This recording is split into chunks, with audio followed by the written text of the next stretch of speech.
Good morning, ladies and gentlemen. Good morning to you. My name is Malia Cohen. I'm chair of the California State Board of Equalization. It is 10:05 a.m. on February 23rd. We have a full agenda today. So with that, I'd like to start this meeting and call this meeting into order. Ms. Taylor, could you please call the roll? Good morning. Chair Cohen. Present. Vice Chair Schaefer. Present. Member Gaines. Present. Member Vasquez. Present. Deputy Controller Stowers.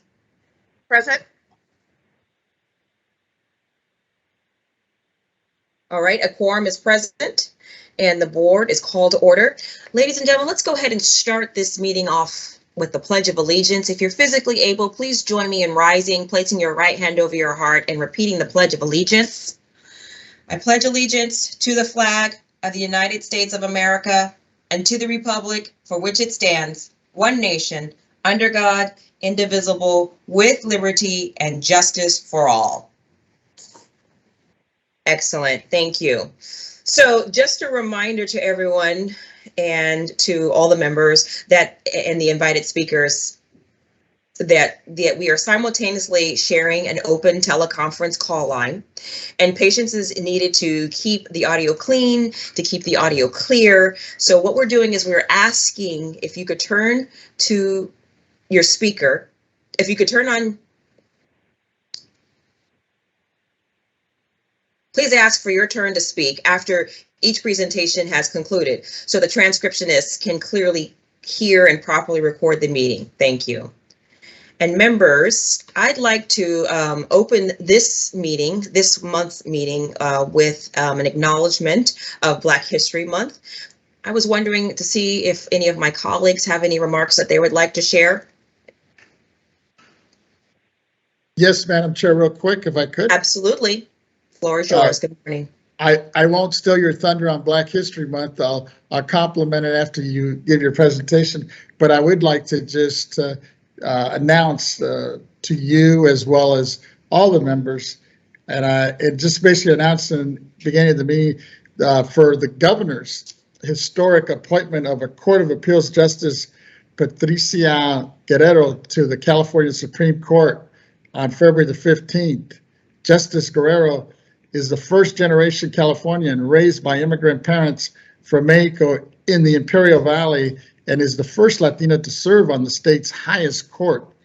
Justice Guerrero of San Diego has served as an associate justice at the 4th District Court of Appeals since 2017 and has authored numerous opinions to protect the rights of consumers, individuals, while also ensuring that defendants' constitutional rights are protected and that all parties are treated fairly and consistent with the rule of law. Justice Guerrero has contributed many hours of pro bono work to the Immigration Justice Project to promote due process and access to justice at all levels of immigration and in the court system. She assisted clients on a pro bono basis in immigration matters, including asylum applications, protecting vulnerable families from litigation, compliance with fair housing laws. I believe this board joins me with congratulating Justice Guerrero on her appointment and shares the governor's confidence that her great analytical skills, work ethic, and dedication to public service will be immense asset to the California Supreme Court. Thank you for this opportunity, Madam Chair. Sure. Actually, thought your comments were related to Black History Month, so you kind of. No, that's why I said I didn't want to steal your thunder. I said, oh, okay. I'll Got do you. first. Do you want to Now say I'll anything about Black History Month, Tony? All right, Mike Schaefer, I see your hand, please. Thank you, Chair Cohen. Black History Month is important to me in San Diego, as I come personally to have the good fortune to know some of the biggest names in Black America that are so well known and have ties to San Diego. One is Archie Moore, the light heavyweight champion of the world, who I represented on several things as an attorney and a friend. And the other is a guy named James Meredith, who is an international icon in that he was the first black student ever admitted to the University of Mississippi. He had the governor at the front door barring him, but he had President Kennedy and Attorney General RFK and 200 federal troops escorting him into class. And I'm so proud to have known him. He had a son that went to the University of San Diego, and he's been to San Diego, and I'm hoping to get him here again. He's 89, and we talk periodically. Thank you, Madam Chair. Thank you. I appreciate you sharing that. We'll go to Yvette Stowers. Thank you, Madam Chair. Yes, we are celebrating Black History Month. Black History Month actually started off as Negro History Week, and it was the brainchild of Carter G. Woodson and other prominent African Americans. Since 1976, every U.S. president has officially designated the month of February as Black History Month. And the theme for this year is Black Health and Wellness. A couple noted dates in time. In 1844, Malcolm Bolin Allen became the first African American licensed to practice law. He had his license, he passed the bar, but receiving clients at that time was a struggle, but he was licensed. In 1921, John W. Cromwell Jr. became the first African American licensed as a certified public accountant. And then we all know in 1967, Thurgood Marshall became the first African American to serve as a Supreme Court justice. Thank you, Madam Chair. Thank you. I appreciate you setting the tone and setting and framing the conversation about what is Black History Month and how it came about. I appreciate that. We'll turn to Senator Ted Gaines. Thank you so much, Chair Cohen, for this opportunity to recognize Black History Month. And I'd like to recognize Reginald Lewis, who was the first Black businessman to pull off a $1 billion leveraged buyout. He ran the largest Black-owned U.S. company, the first to generate sales of more than $1 billion in a year. A building at Harvard Law School, his alma mater, is the Reginald F.B. Lewis International Law Center. Yet today, the public hardly knows his name, and that's a shame. Lewis broke racial barriers. Ken Frazier, executive chairman of Merck, said Reg Lewis opened a world of possibilities for an entire generation of Black business leaders. Unquote. Financier and philanthropist Michael Milken called Lewis the Jackie Robinson of American business. And I'm reciting from an article that was in the Wall Street Journal. So thank you for this opportunity to recognize Black History Month. Thank you. Thank you very much, colleagues, for acknowledging African Americans' history and their contribution. Throughout the month of February, we already know that millions of Americans have gathered to celebrate Black History Month. The rich history of African Americans extends far beyond this traditional month of February that is set aside by Black History Month. And you heard from our colleague, esteemed colleague, Ms. Yvette Stowers, talked a little bit about the origin of it. Indeed, each day we celebrate our history and we celebrate and acknowledge, but whether consciously or unconsciously, the contributions of the African American culture as well as traditions in the greater American culture. We acknowledge the contributions of our elders, the work each of us are doing every single day, and then the promise of our young people who are coming up behind us that are going to take over the ranks. In celebration of Black History Month, I just also want to highlight that the origins begin in the year of 1915, which was actually 50 years since the end of the Civil War. You heard from Yvette Stowers that there was a Harvard-trained historian by the name of Carter G. Woodson, and there was also a minister by the name of Jesse E. Moreland who founded the Association for the Study of Negro Life and History. And in 1926, the association chose the second week in February to sponsor National History Week to coincide with the birthdays of Abraham Lincoln and Frederick Douglass. You may recall from history that Frederick Douglass was a great abolitionist during the time period of slavery. This recognition of National History Week inspired decades of celebrations of the historic achievements of African American women and men in the United States. Each of these individual celebrations really has been focused on taking and seizing a teachable moment for our country. But slowly and surely, the historic stories are being told. And in 1976, President Gerald Ford formally recognized Black History Month, calling upon Americans to seize the opportunity to honor the often neglected accomplishments of Black Americans in every area of endeavor throughout our history. So you may not know that this year in 2022, the theme of Black History Month is Black Health and Wellness, which is a pretty appropriate thing given that we're coming out of this pandemic. And in keeping with this theme, let me say that the history of Black women and men in this country is more than just a chronicle of tragedy or a chronicle of lost opportunity. This is actually also a history of celebration, of triumph, of accomplishment. So wanted to just take a moment to reflect on the pioneers in the field of medicine and public health. There are some names that I'd like to read for you to consider. Dr. James McCune Smith, who was born in 1813. He's the first African American to attain a medical degree. Dr. Rebecca Lee Crumpler was born in 1831. She's the first Black American physician in the United States. I want to acknowledge more modern day African American contributors. Dr. Mae Jameson, who you may know and recall, she's the first Black American astronaut. She was born in 1957.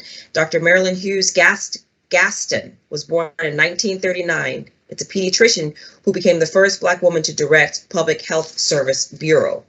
And let me conclude by celebrating the contributions of 3 of our California African American leaders in health.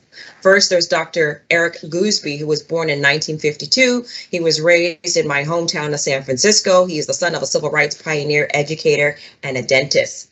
Dr. Gooseby devoted 35 years to the treatment of AIDS and HIV patients. In 2019, Dr. Nadine Burke, who was born in 1975, she was sworn in as California's first Surgeon General, sworn in by our very own Governor Gavin Newsom. She's a distinguished pediatrician who studied the links between adverse childhood experiences with toxic stress and harmful effects, and how those harmful effects later manifest in adult life.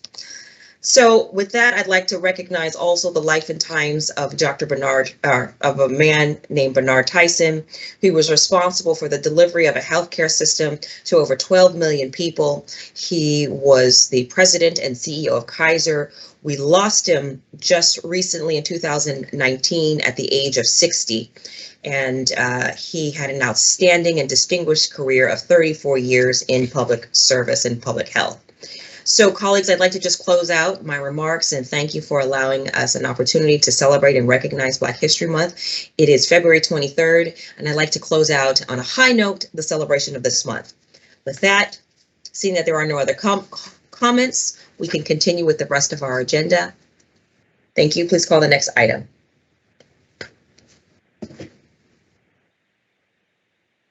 Ms. Taylor, please call the next first order of business. Thank you, Chair. Our next first order of business is an announcement regarding public teleconference participation. Good morning, and thank you for joining today's Board of Equalization meeting via teleconference. Throughout the duration of today's meeting, you will primarily be in a listen-only mode.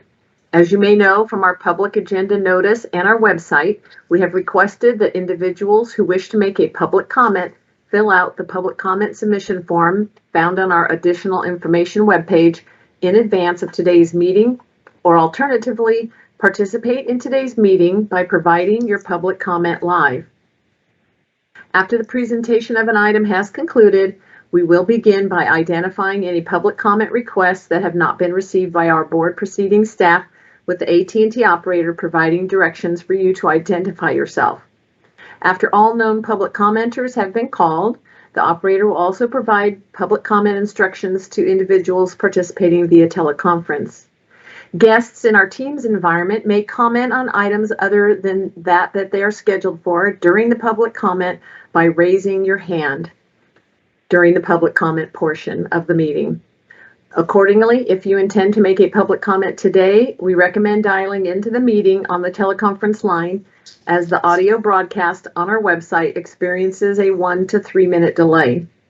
When giving a public comment, please limit your remarks to 3 minutes. We ask that everyone who is not intending to make public comment, please mute their line or minimize background noise. If there are technical difficulties when we are in the public comment portion of the meeting, we will do our best to read submitted comments into the record at appropriate times. Thank you for your patience and understanding. Great, thank you very much. Please call the first item. Our first agenda item will be item AA1, Board Discussion on Emerging Issues Affecting Unitary Value Setting, Value Indicators, and the Reconciliation Process. This item will be presented by Mr. McCool. All right, thank you. So colleagues and members of the public, today we have a special presentation by Mr. Jack McCool. Jack McCool is the chief of our State Assessed Property Tax Division. This special presentation is made at my suggestion with the concurrence of Controller Yee in response to a motion that was supported by the board. The special presentation will allow the board members and, most importantly, the public to receive an up-to-date review of the emerging issues affecting unitary value setting, including how value indicators are chosen and how value indicators are reconciled. So the reason why this presentation is important, well, setting property values for state assessees is one of the most critical constitutional functions that we perform. And each year we're tasked with reviewing and adopting property tax values of 341 companies in the state of California, including telephone, including gas and electric companies, independent power producers, regulated railroads, and inter-county pipelines. In 2021, the board adopted values of $126.8 billion in assessed property values for state assessees for fiscal year 2021-2022. As you can see, that's a lot of money. And so our actions in adopting these values for state assessees will result in the state and local communities receiving over $1.99 billion in revenues. So these revenues help fund our schools, they help fund local governments, and what it does is that it assures that vital services are being provided. So although the setting property tax values for state assessees is one of the Board of Equalization's most important core functions, the public is often unaware or only slightly aware of this work. So this special presentation is an opportunity just to shed some light on the value setting process.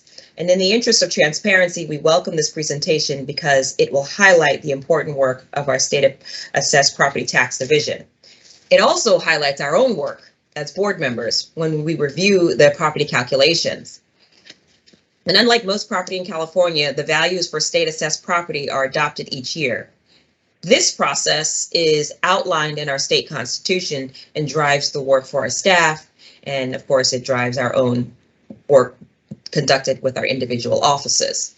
So based upon the documentation presented to us by the Board of Equalization staff, we will meet as a board in public session this May and adopt the state assessee property values for 2022-2023. So it is my goal that this presentation will assist not only you or new members of your staff, but also members of the public in understanding the importance of this duty and sustaining revenues that we need to adequately fund our schools and local governments. So with that, I'd like to pivot and introduce today's special presentation. It's a high-level policy discussion.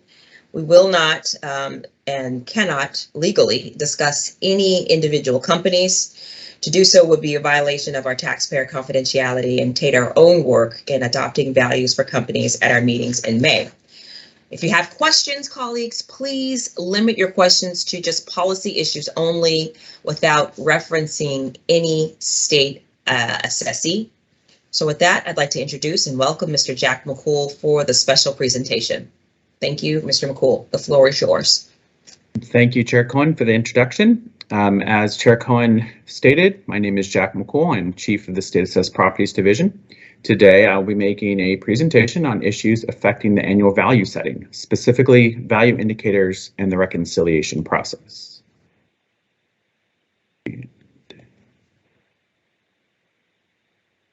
As you can see on our first slide, the objectives for today's presentation are to review the annual valuation timeline, provide an overview of the different value indicators used by SAPD, give a summary of why certain value indicators are used for each industry, discuss the reconciliation process, including the weighting of value indicators, and finally, we will review the recent history of the wildfire climate change issue from a valuation perspective and discuss how we go about making adjustments for the wildfire climate change issue.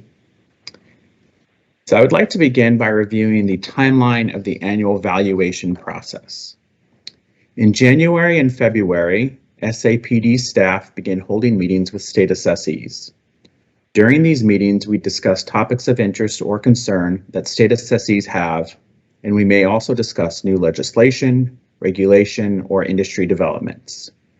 It is during these meetings that we first begin to consider areas that may warrant a value adjustment. We also begin work on our annual capitalization rate study.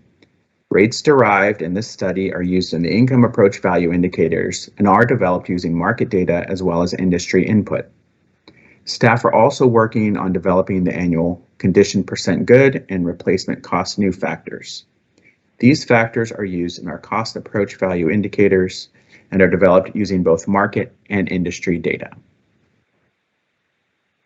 The annual valuation timeline continues through March, April, and early May.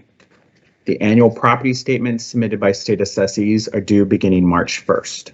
Assessees can request a filing extension, and in most cases, these extension requests are granted. SAPD staff also continue to meet with state assessees during this period.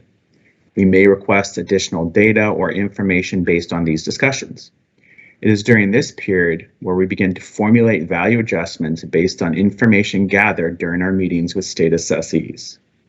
During this time, SAPD staff continue completing unitary appraisals, and each completed appraisal goes through several levels of review.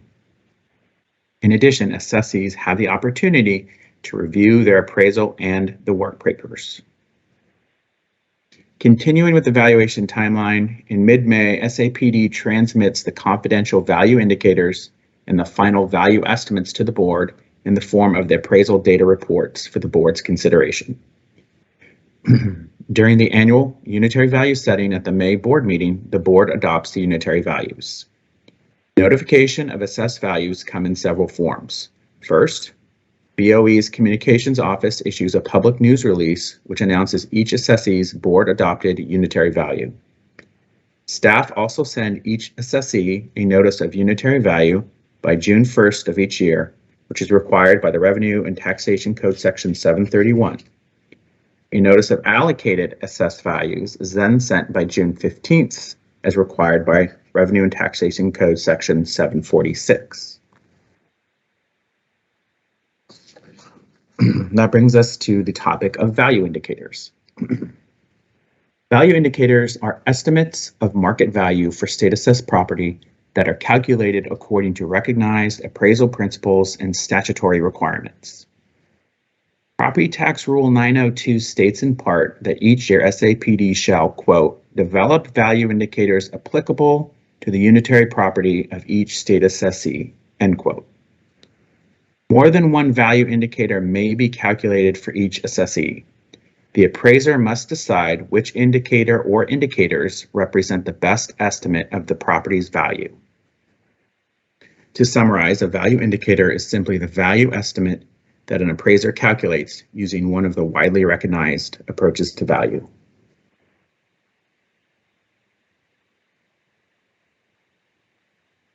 There are several recognized approaches to value. Property Tax Rule 3 provides that, quote, the assessor shall consider one or more of the following as may be appropriate for the property being appraised, end quote. Comparative sales approach, stock and debt approach, placement or reproduction cost approach, historical cost approach, and the income approach. So let's take some time now to review the approaches to value used by SAPD. The cost approach value indicators used by SAPD are the historical cost less depreciation, or HCLD for short.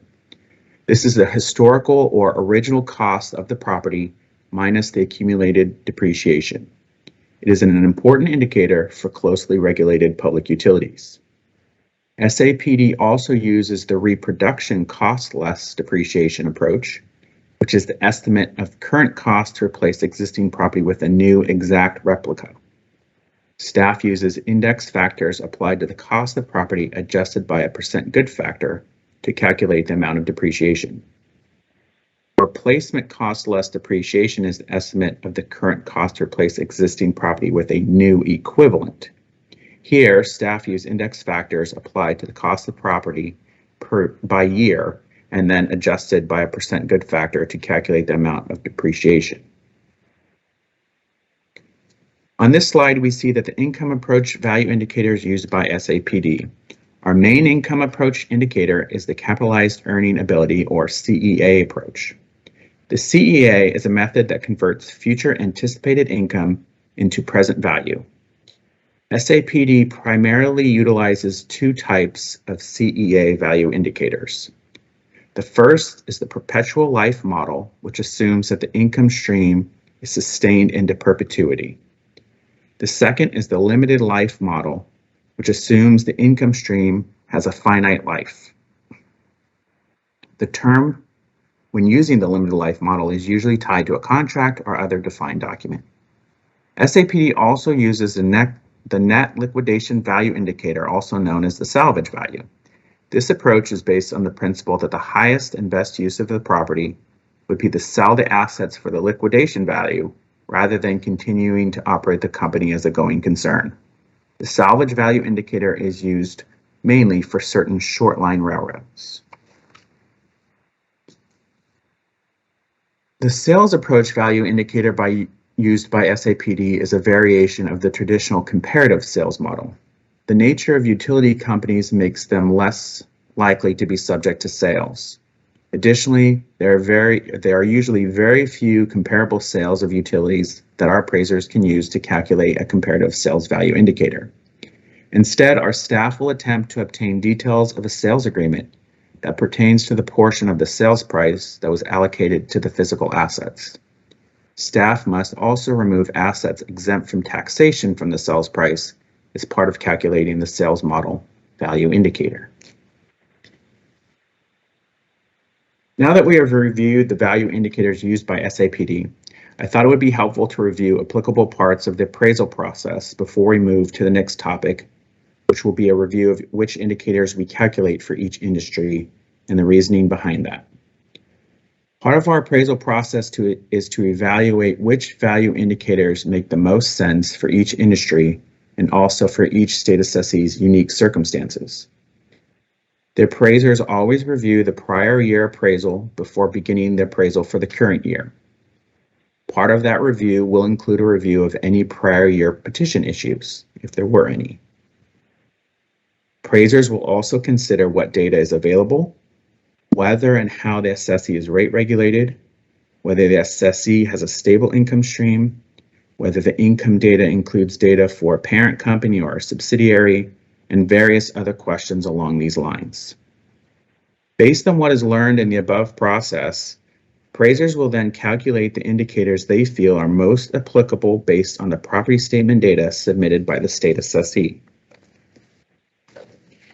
While working on the appraisal, the appraiser will make any value adjustments deemed necessary. This could be based on information brought to the appraiser's attention during the previous meetings with the assessee or during the exchange of information during the appraisal season.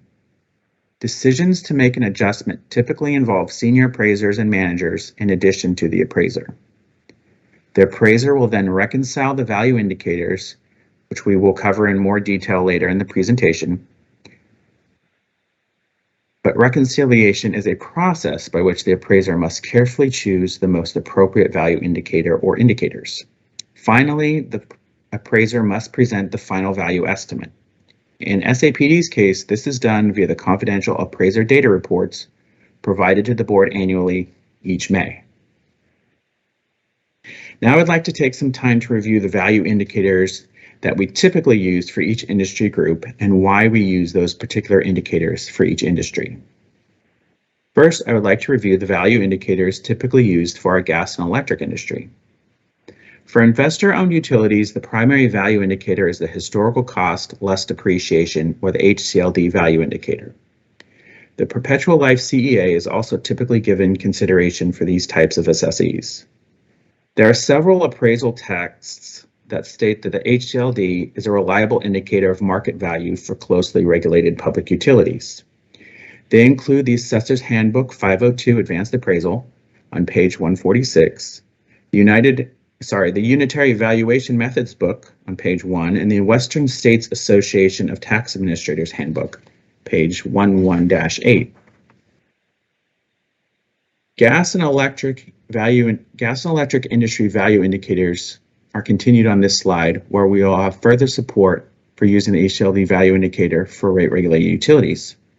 According to Property Tax Rule 3D, the assessing agency shall consider as relevant to value the amount actually invested in the property, less depreciation, if the income from the property, parentheses, rate of return, in parentheses, is regulated by law and the agency uses historical cost depreciation as a rate base, end quote. Utilities that are closely regulated are subject to rate-based regulations, which means their authorized earnings or rates of return are set by regulators. Continuing with the gas and electric industry, for electric cooperatives, the primary indicator is also HCLD. These companies are also regulated by the CPUC, but are not directed toward profit making. For gas transmission companies, the primary indicator is HCLD, as regulated by the Federal Energy Regulatory Commission, which is considered closely regulated. The companies are SAPD will also consider the CEA indicator for companies showing reliable income streams. The gas storage companies we assess are not subject to the traditional rate-making process, so the HCLD indicator is generally not used. Instead, the reproduction cost less depreciation and CEA indicators are typically both considered. Next, we will review the electric generation value indicators. For newer facilities, the replacement cost less depreciation and CEA value indicators are typically given equal reliance. Replacement cost less depreciation reflects the replacement cost of current technology, while the CEA is considered reliable due to the reduced volatility in income projections for newer facilities. When it comes to older facilities, the specific reliance on the replacement cost and the CEA value indicators varies depending on the predictability and reliability of the future income streams. Our staff must consider whether the facility has a long-term contract, a short-term contract, or in some cases, no contract at all. To summarize, it is important to consider the age of the facility and length of the contract when determining the use of these value indicators for this industry. For the inter-county pipeline industry value indicators, the primary indicators for common carrier pipelines are the reproduction cost less depreciation, historical cost less depreciation, and the CEA. The use of reproduction cost and CEA is based on the assessee's specific factors. Non-regulated natural gas transmission pipelines are typically valued using reproduction cost less depreciation, and non-common carrier pipelines are also valued primarily using reproduction cost. These assessees are usually subsidiaries of other petroleum or mineral extraction companies, which makes obtaining accurate income information difficult. For the railroad industry value indicators, the CEA value indicators are considered most appropriate. Reproduction cost less depreciation is used only sparingly in the railroad industry due to the old age of many of the assets and the difficulty is estimating depreciation. For the large Class 1 railroads, staff rely mostly on the perpetual life CEA using the most recent year's income. The perpetual life CEA is also the primary value indicator for most of the short line railroads. However, in some instances, the salvage indicator, otherwise known as the net liquidation value indicator, is used. This indicator would be calculated when the highest and best use of the property would be to disassemble and sell the component parts of the railroad rather than to continue the railroad as a going concern. Moving on to the local telephone industry value indicators. Overall, the HCLD and replacement cost value indicators are primarily used for these assessees due to regulation and market trends. The CEA indicator is given consideration in some cases based on assessee-specific circumstances. Traditional landline telephone companies are valued primarily using the HCLD indicator, as these are companies that provide traditional landline telephone services and continue to be rate regulated. For the larger local exchange companies, the primary indicator is replacement cost less depreciation, and the CEA indicator is also considered. These assessees have incentive-based rate regulation, which differs from traditional rate regulation. These assessees also face increasing competition from other providers, such as cable companies and competitive local exchange providers. Replacement cost less depreciation is considered the most reliable value indicator for the wireless telephone industry. These assessees are not closely rate regulated. This is also a highly competitive industry, experiencing significant advances in equipment technology, and reliable replacement cost data is available. The CEA value indicator is sometimes considered, but is generally not relied upon, as it may include value related to non-assessable property. Finally, we have our interexchange industry value indicators. These assessees are comprised of long-distance carriers, alternative access providers, satellite communications providers, and other hybrid telecom services. The primary value indicator used to value assessees in this industry is the replacement cost less depreciation indicator. Similar to the wireless industry, these assessees are not rate-based regulated and have highly competitive economic conditions that continue to result in contraction of companies and the convergence of services. The CEA indicator is not considered reliable due to the uncertainty of the current income continuing into the future. So before moving on to the next topic, I would like to summarize the value indicators typically used in each industry group. As you can see on the displayed chart, the gas and electric industry typically utilizes the HCLD and CEA value indicators. The electric generation group primarily uses the replacement cost and CEA indicators. The pipeline industry usually considers the HCLD, reproduction cost, and CEA value indicators in their valuations. And the reproduction cost, CEA, and salvage indicators are used in the railroad industry. The local telephone industry mostly relies on HCLD, replacement cost, and CEA value indicators, while the wireless industry relies on the replacement cost and CEA indicators. The replacement cost indicator is also the primary value indicator of the interexchange industry. Displayed on the next slide is a pie chart illustrating the percentage of state assessees by industry. So members, the point of this slide is to illustrate how many assessees we have in each industry group and to give you an idea of which value indicators are used the most by SAPD. Beginning at the top right of the pie chart, you will see that the electric generation industry comprises 12% of the total number of state assessees. As we discussed a few moments ago, the replacement cost and CEA indicators are typically used to value these assessees. Moving downward in a clockwise manner, you will see that the gas and electric industry has 9.5% of our state assessees.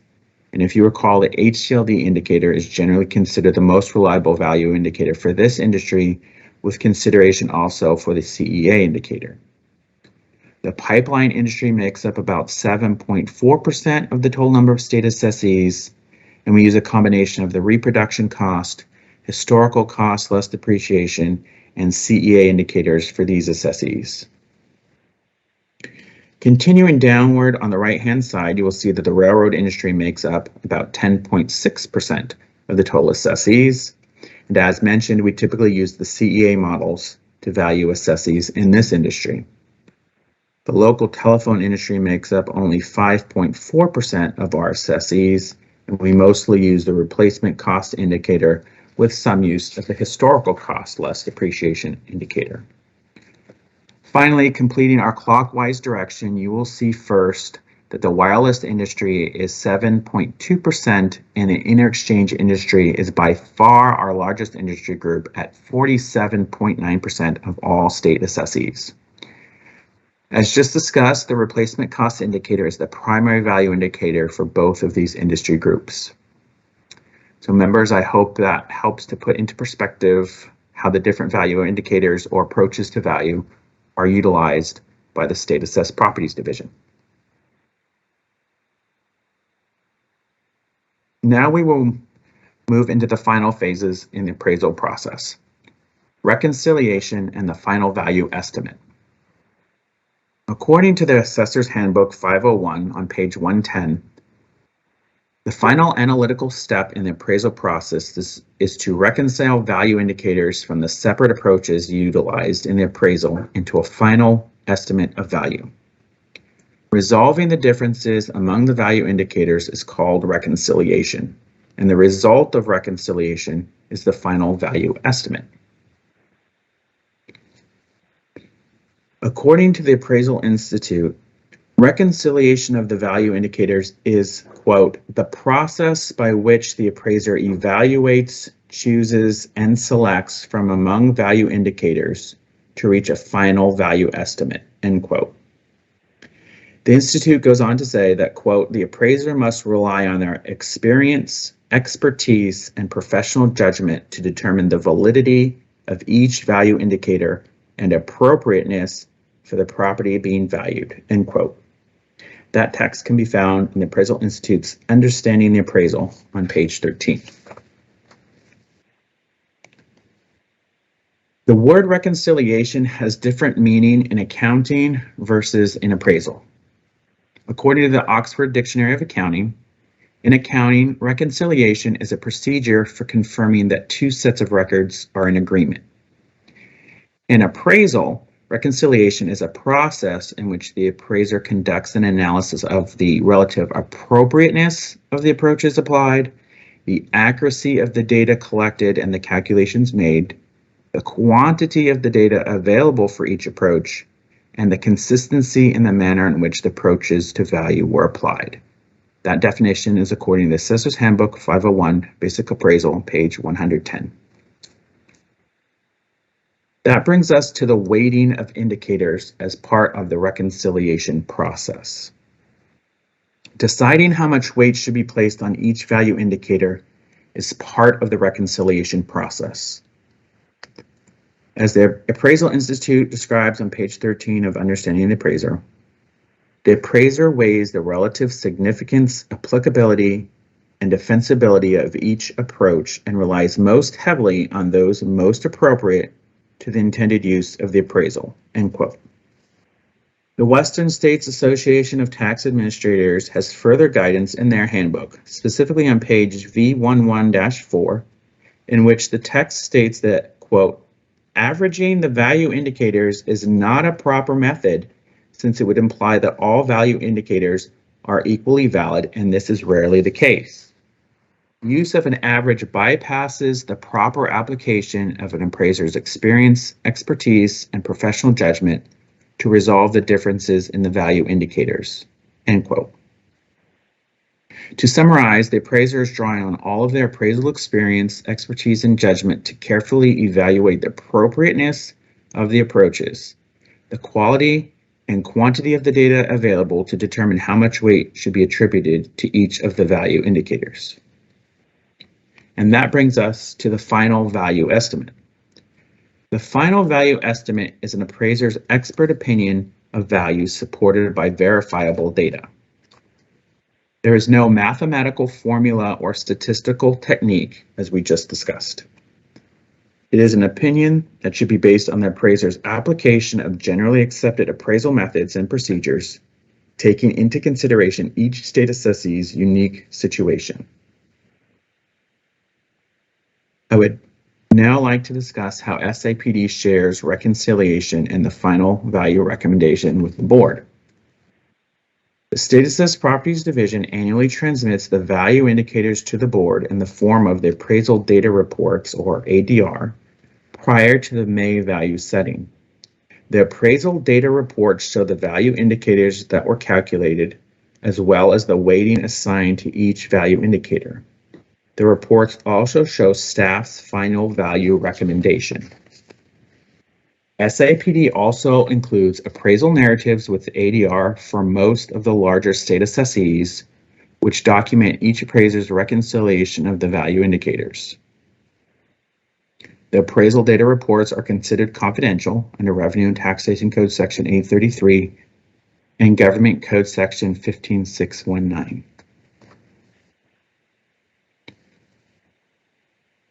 As we move into the last phase of today's presentation, I would like to discuss the recent history of the wildfire and climate change issue. This is an evolving issue that SAPD has been working on with investor-owned utilities since at least 2017. We have been engaged with industry and assessee representatives every year since the issue first surfaced many years ago. Early discussions focused mainly on how to address climate change and wildfire risk and how to account for that risk in the appraisal. Much speculation in the early years centered around what action the CPUC and/or the legislature may take. There was a productive discussion at the February 2018 board meeting that included an assessee representative and the SAPD chief at the time. Part of the conversation discussed the difficulty in quantifying the impacts of climate and wildfires on the taxable property. There are many challenges related to the wildfire climate change issue. From a valuation perspective, the difficulty for SAPD and the utilities is how to quantify the impacts. Specifically, how does this issue affect the value of the physical assets? There isn't much data available for appraisers to evaluate. SAPD is not a climate change expert, and as we do on similar issues, we defer to the regulators, the CPUC, and other industry experts. So when it came time to make our first adjustments for the wildfire climate change issue, SAPD made adjustments for the 2019 lien date based on the cost of capital applications that investor-owned utilities submitted to the CPUC. These applications submitted by utilities to the CPUC were among the first sources of data that attempted to quantify the impacts. SAPD made a decision to be proactive and allow for an adjustment in our valuations based on this data for the 2019 valuations. New legislative and regulatory developments occurred in time to affect our 2020 valuations.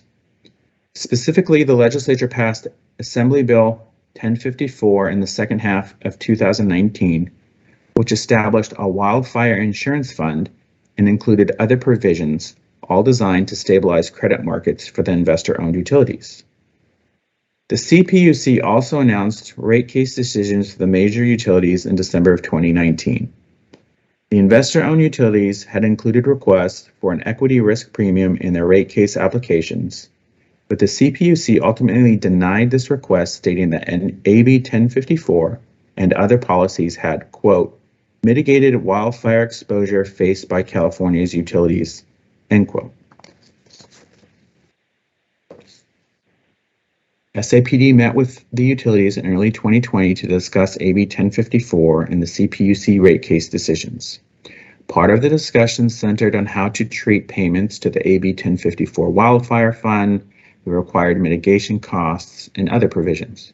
The topic of the equity risk premium adjustment denied by the CPUC was a major component of these discussions with the utilities, with the utilities contending this risk premium better quantified the risk the utilities were facing.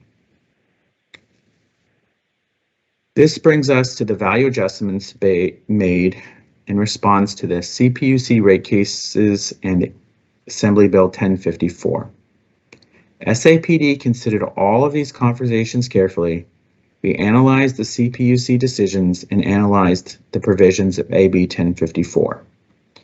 SAPD made adjustments for the wildfire climate issue for the 2020 lien date based on the new regulatory and legislative events. After the 2020 petition season, SAPD did a careful analysis of factors affecting the indicator weightings and decided that our confidence level in the weighting of the value indicators remained the same. Our analysis was based on the reliability and the quality of the data available. Part of our consideration is the fact that the investor-owned utilities continue to replace old property with significant amounts of new property, which is also consistent with reliance on the cost approach. As we look ahead, SAPD will continue to monitor all aspects of this evolving wildfire climate change issue related to valuation. At this time, no new legislation or regulation affecting state assessment is pending. We will continue to engage with the utilities, and we will continue to consider studies and data presented by state assessees. Members, that concludes my presentation on value indicators and the reconciliation process. Thank you.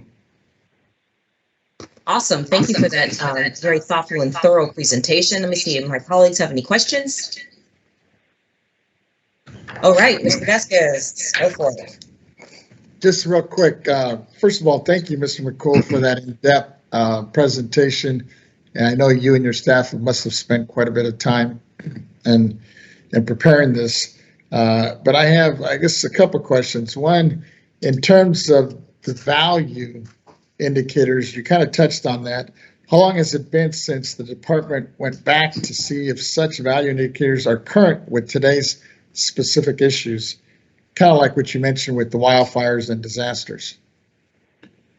Yes, thank you for the question. So specifically with the wildfires, because it's an evolving issue, it is something that we do revisit every off-season. Generally speaking, when we talk more broadly about all industries, we're fortunate enough to have senior appraisers who are devoted as an industry lead for each of these industry groups. And part of their responsibilities are to monitor issues affecting each industry. And part of that is to analyze whatever information that we can get our hands on to determine if the indicators that we're using remain as appropriate as they have been in the past. So to answer your question, it really is an annual process by which we're reviewing issues specific to each industry to determine if the indicators, not only the indicators, but specifically the weighting applied to each indicator, it remains appropriate. Thank you. And then my second one was, has the department looked at trends in appraising methodologies, such as establishing value indicators used by specific industries used by other states with similar appraising issues? And does the department see the need to adjust appraising methods to adjust for issues that weren't major concerns 10 years ago? Yes, so again, I think that as part of our annual process, adjusting whether we're talking about indicators themselves, the weighting applied to them, but also more specifically, adjustments made within each appraisal. That is an annual evaluation that we do intake. As regards to other states, we are a member of the Western States Association of Tax Administrators, and we do meet on a regular basis with that group. Up until recently, we actually had a committee member on their central committee, and this association allows us to reach out to our similarly situated partners in other Western states and discuss appraisal issues. We've discussed wildfires, we've discussed a number of issues, and while the specific laws regarding valuation may differ in other states, there is some commonality within central assessment, and we do reach out to other states and discuss how specific types of companies are appraised, and we rely on those conversations as well when informing our decisions for the current year. Thank you. And then just one last quick one. Can you touch on the process where there is a big discrepancy between the two valuations like HCLD and CEA, in which the implied conclusions in this situation is due to obsolescence?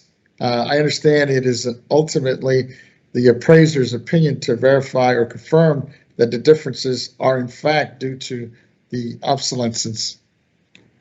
Sure, thank you for that question. So, I know there's some language in one of the handbooks that says that HCLD, basically minus the CEA value indicator, may be a result of obsolescence. And I think the key word there is may, because HCLD minus CEA does not necessarily equal obsolescence. So specifically when you talk about closely rate-based regulated utilities, the two indicators should in theory be close, but in practice this doesn't always occur, and there can be several reasons for that. The two main reasons often cited in appraisal texts are regulatory lag and also management.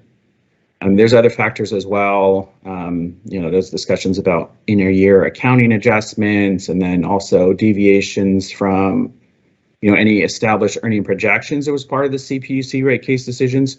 But most texts will focus on regulatory lag and management of the assets. And regulatory lag, as we've discussed in previous public hearings, is the time period between when the utilities rates go into effect and then its next rate case. So, basically the thought is you were given approval to increase your rates, but you haven't yet realized those revenues in your reporting. So it will artificially depress the CEA indicator, which can in part explain the difference between the two indicators. And then also under traditional rate regulation, rates are set on the utility's prudently incurred costs. So if a utility is able to improve its operating efficiency after a rate case, the utility could in theory see increased profits, much like you would see in a competitive market. And then on the other hand, if the utility becomes less efficient or is unable to contain its costs after a rate case decision, they might actually earn less than what they're authorized to earn. So because the CPUC allows the utility the opportunity to earn a set rate of return, that doesn't guarantee the utility will actually earn that level of return. And that's where the text will discuss the idea of management of the assets coming into play. If there's imprudent management, the utility could earn less than what a different operator that's more efficient. A less efficient operator could, in theory, earn less operating those assets than a different operator operating the same assets that's more efficient could actually earn. So that's another reason why we've generally placed more reliance on the HCL indicator than the CEA indicator, is it's very difficult to quantify either one of those items, whether it's regulatory lag or differences due to management and imprudent costs. Thank you, Madam Chair. All right, thank you very much. Ms. Yvette Stowers. Thank you, Madam Chair. I don't have a question, just an observation. I want to say thank you to Ms. McCall for your presentation. I found it very informative. You did an excellent job of protecting taxpayer confidentiality, and hopefully the information was helpful for the general public. As we know, value setting is $119 billion, resulting in almost $1.8 billion to local government. So it's very important that the process of value setting is accurate, fair, and transparent. I especially appreciate SAPD's communication with state assessees and providing them with the opportunity to review the appraisal and the work papers before the values are adopted by the board. That way, these assessees are aware in advance and they have an opportunity to bring in additional data if necessary. So I like that collaboration and working together. Thank you, Mr. McCall. Thank you, Madam Chair. Thank you. Colleagues, anyone else have any comments? Mr. Gaines, did I see you? Yeah. Yeah, Yes, thank please, you, go ahead. Chair Cohen. I appreciate it. And my question, number one, yeah, appreciate the presentation.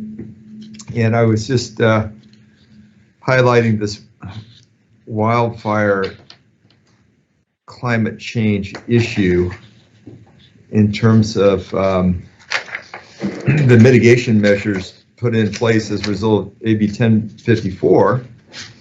And, I know we're following the guidelines based on the statute, but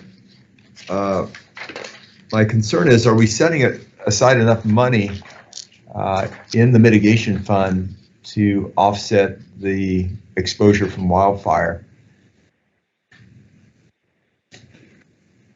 Yeah, thank you for the question. I know that is an open question that is discussed in the CPUC rate case decisions that were made public in December of 2019. It's certainly outside the realm of our assessment jurisdiction to comment on whether it's sufficient amount to cover the expenses, but I do know that it is an open question that the PUC and the investor-owned utilities have debated, and I don't know what the answer to that, if there is sufficient money being set aside for that or not. I do not know. Mm-hmm. Okay. Well, I imagine the PUC would be hopefully looking at that on a regular basis and making adjustments accordingly. Of course. I feel that it's not enough set aside or too much. But thank you very much. I appreciate this presentation. I think the only other question I would have, which is not related to state assessed, but we've had questions and discussion on this board as it relates to the pandemic and the effect on property values. And I'm wondering if, and this would be through the chair, if we could take a look at that at a future meeting to see what the impact has been. Obviously, a lot of businesses struggled through the pandemic, and there's even been a cultural shift where people just aren't coming into the city center like they used to, and a lot more people are working out of their homes. So what is the impact on office space, for instance, in downtown LA or San Francisco or Sacramento? But that would be for another day. Thank you. Thank you. I appreciate that, Senator Gaines, and we will definitely look on getting that on the future agenda. Okay. Great. Thank you. All right. Mr. Schaefer, Mr. Vice Chair, unmute yourself and the floor is yours. Thank you. Chair Cohen, you've spoken of the extensive wildfire damage and how it's affected so many taxpayers. We don't see much evidence of that coming in on the board level. We did have the Southern California Edison $2.9 billion reduction to $2.8 billion a few months ago. I assume there's an extensive amount of this handled by settlement within the assessor world that we don't really know about. Does the assessors reporting to us going to give us an update on what's maybe off the record being voluntary actions by the assessor and making reductions? We don't really have to get involved, if the assessor finds merit in the damage claims, and I think that's what's going on. Will we be hearing a little more about how the assessor world is treating this outside the really big ticket items that end up with the board? Who are you directing your question to, Mr. McCool, or to me? Well, to Mr. McCool, yes, Okay. And if yourself had to comment on it too. Okay, Mr. McCool, do you want to take a stab at that one? Sure. Thank you for the question, Vice Chair Schaefer. In regards to homeowners and damage resulting from wildfires, that is the purview of the local assessors And I know they work very diligently and prioritize the work related to processing those calamities resulting from wildfires. I know that's a priority for each assessor who experiences those tragedies within their counties. I'm certainly not an expert on how the assessors go about processing those claims, and I certainly don't have any numbers regarding the effect on valuation or a total reduction in value related to wildfires. I'm sure that at a future meeting, it could be a potential topic for both the property tax department here and potentially the Assessors Association, but that is a function of the local county assessors, and I do know that it is an absolute priority for them. Thank you. And they all know that our heart is with the homeowners. Thank you. Yep. All right, thank you. Colleagues, seeing no other questions, Mr. McCool, you've done an outstanding job in the presentation. I appreciate it. You have delivered in exactly what I wanted and how I envisioned it. Deputy Chief Stowers, please report back to the controller and let her know that we had a good discussion. Let's go ahead and see if there's any public comment on this item. Thank you. AT&T moderator, please let us know if there is anyone on the line who would like to make a public comment regarding this matter. Ladies and gentlemen, if you wish to make a comment, you may press 1, then 0 on your touch-tone phone. You may remove yourself from the queue at any time by pressing 1, 0 again. If you're using a speakerphone, please pick up the handsets before pressing the numbers. Once again, if you have a public comment, you can press 1, then 0 at this time.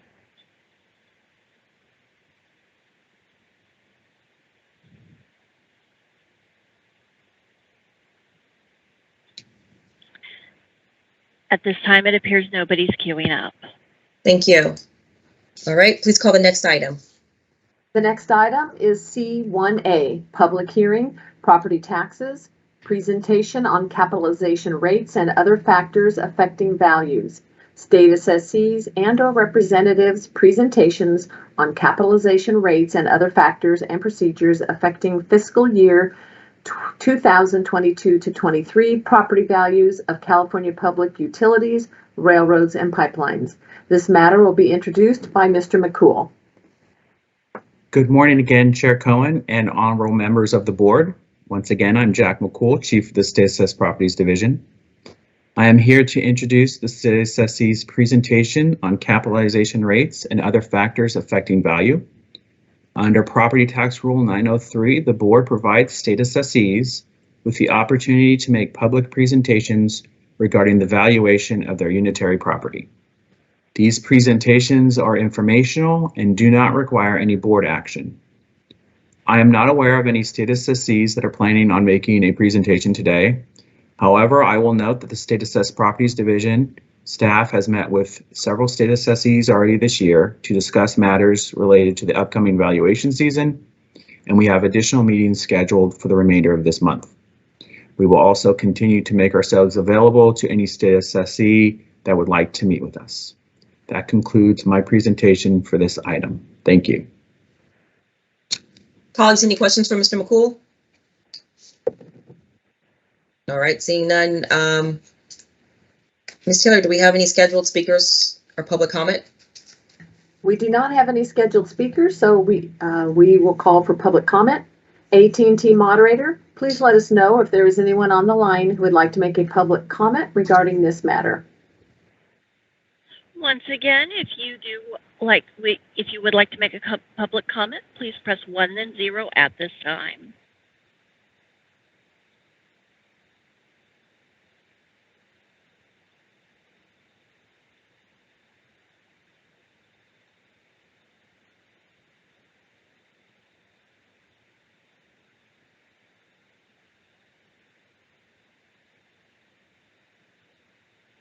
At this time, we have nobody queuing up. So, all right, thank you very much. Colleagues, we have no other questions, so Ms. Taylor, please call the next item. The next item is C1B, public hearing, property taxes, presentation on capitalization rates and other factors affecting values. private railroad car assessees and/or representatives' presentations on factors and procedures affecting fiscal year 2022 to 23 taxable values of private railroad cars. This matter will be introduced by Mr. McCool. Great. Good morning. Good morning once again, Chair Cohen and honorable members of the board. Once again, for the record, my name is Jack McCool with the State Assessed Properties Division. Property Tax Rule 903 also provides private railroad car taxpayers an opportunity to make public presentations to the board on factors affecting the taxable values of private railroad cars. I am not aware of any private railroad car assessees that are making presentations today. However, their annual property statements are due on April 30th, and they have another opportunity to make public presentations to the board in April if they so choose. Thank you. All right, thank you. Colleagues, any questions? All right, let's take public comment. Thank you. AT&T moderator, please let us know if there was anyone on the line who would like to make a public comment regarding this matter. Once again, if you have a public comment, you can press 1 then 0 at this time.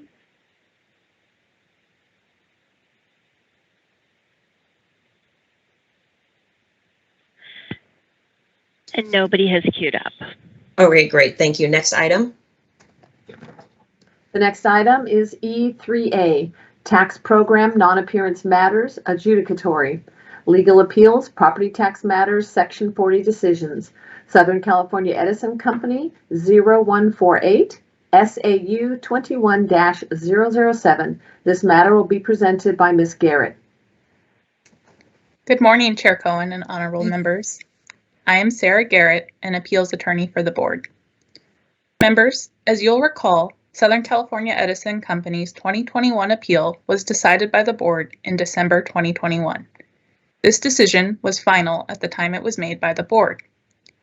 However, as the amount in controversy exceeded $500,000 in tax, under Revenue and Taxation Code Section 40, the board is required to adopt and publish a written decision to the board's website within 120 days of the original decision.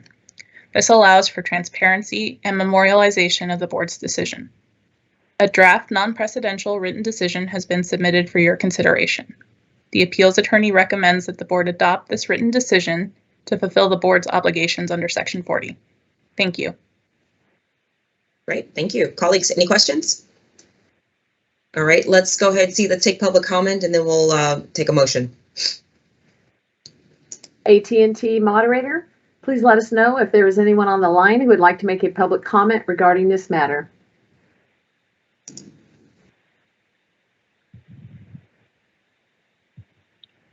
Thank you. No one has queued up. All right, thank you. Is there a motion? So moved, Chair. Thank you. Is there a second? Okay, motion made by Vasquez, second by Schaefer. Please call the roll. That motion was by Ted Gaines.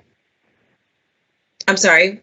Is You're there right. confusion? Yes, it was with Ted Gaines, provided would be the first, and the second was Vice Chair Schaefer? No. The motion was made by Vasquez and it was seconded by Schaefer. Thank you very much, Chair Cohen. The motion on the floor is to adopt the non-precedential Section 40 written decision for Southern California Edison Company. Chair Cohen. Aye. Vice Chair Schaefer. Aye. Member Gaines. Aye. Member Vasquez. Aye.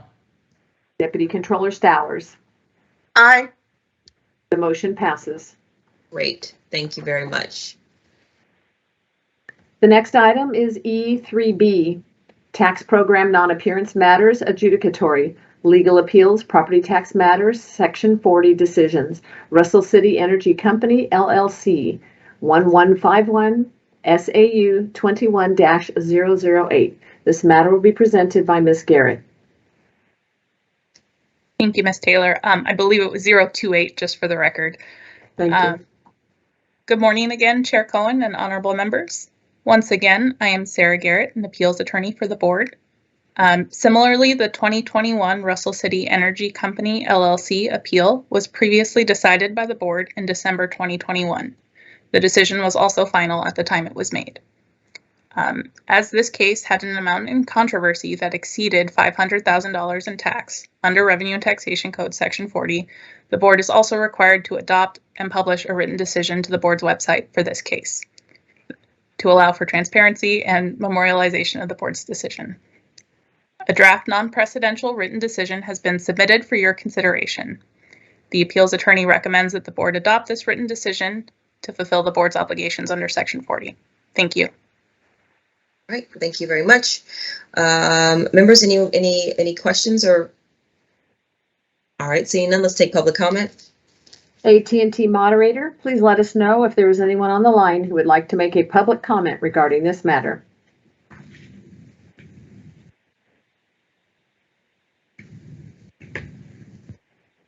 Thank you, and no one has queued up.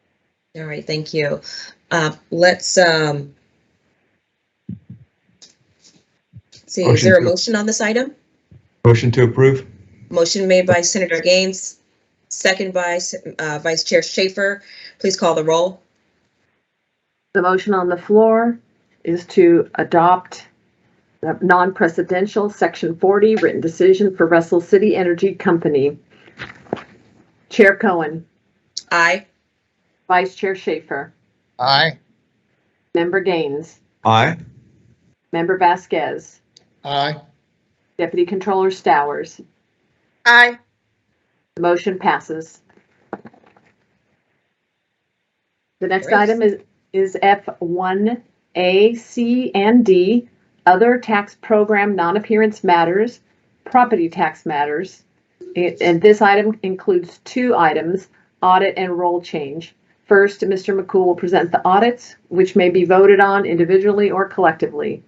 Contribution disclosure forms are not required for these items. As these matters are a constitutional function, Ms. Stowers is not participating in accordance with Government Code Section 7.9. The audits are A, CBTS Technology Solutions LLC 2470. C, Network Innovations Incorporated 8154. D, Callfire Incorporated 8220. This matter will be presented by Mr. McCool. Awesome. Good morning again, Chair Cohen and honorable members of the board. Jack McCool, Chief of the State Assessed Properties Division. The State Assessed Properties Division performs routine audits of state assessees under the authority of California Revenue and Taxation Code Section 828 and Government Code Section 15618.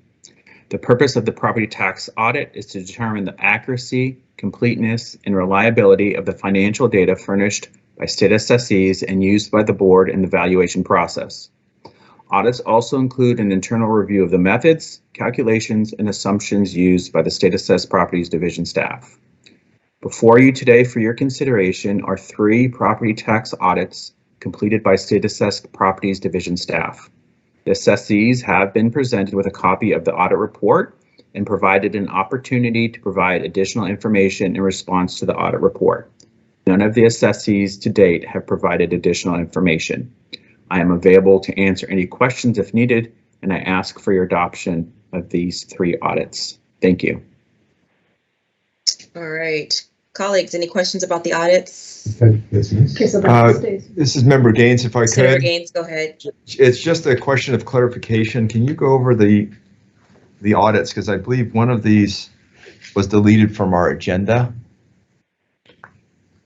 That is correct. The deleted company, as part of our process, each state assessee is provided a 30-day notice when we submit them the audit findings and the full audit report. The 30-day notice will give them a window to provide additional information for us to consider prior to board action.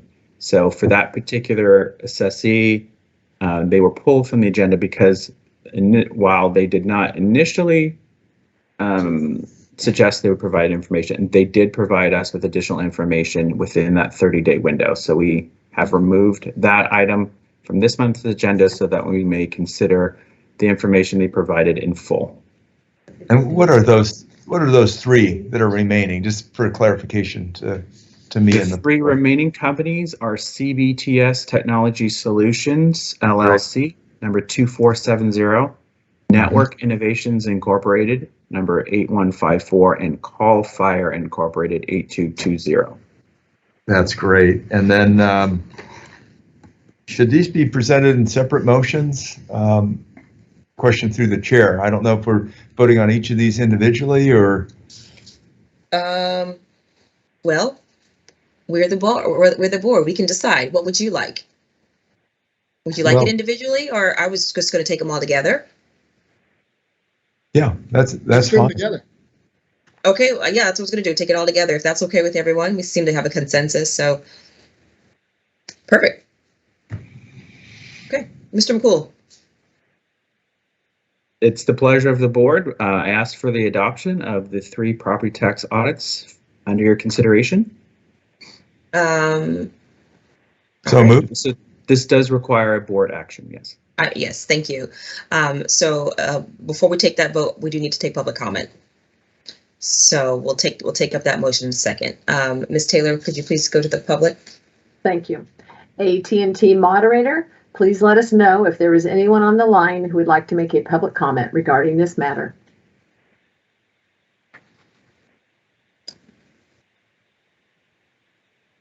Thank you. No one has queued up.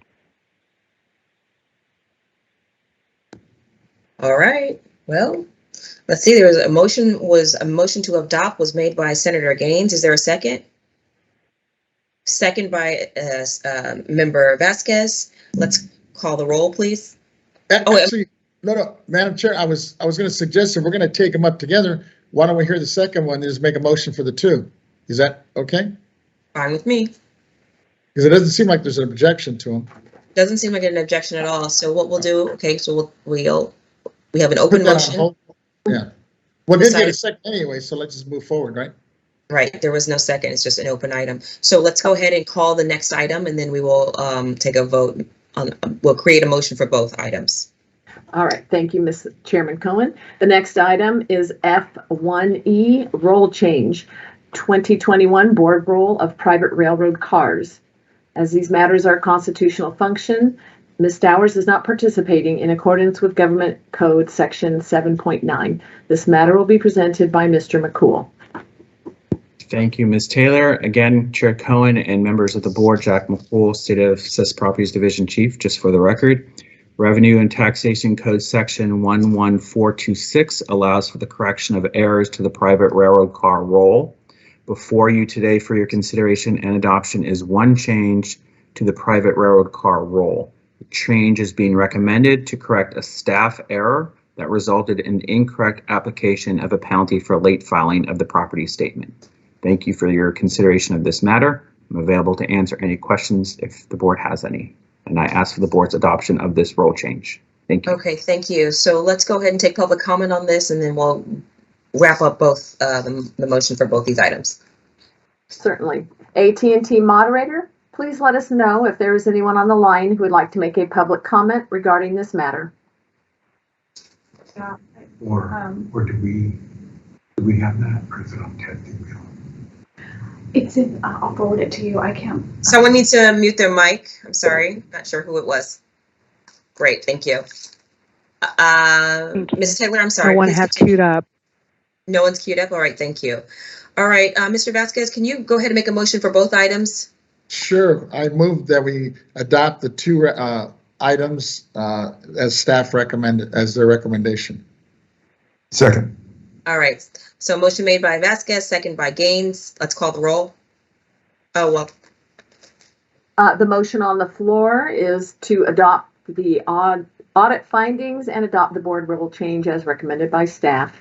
Chair Cohen, aye. Vice Chair Schaefer. Vice I think Chair you're Schaefer. muted. Yes. There you go. Aye. Member Gaines, Aye. Member Vasquez, Aye. Ms. Stowers not participating.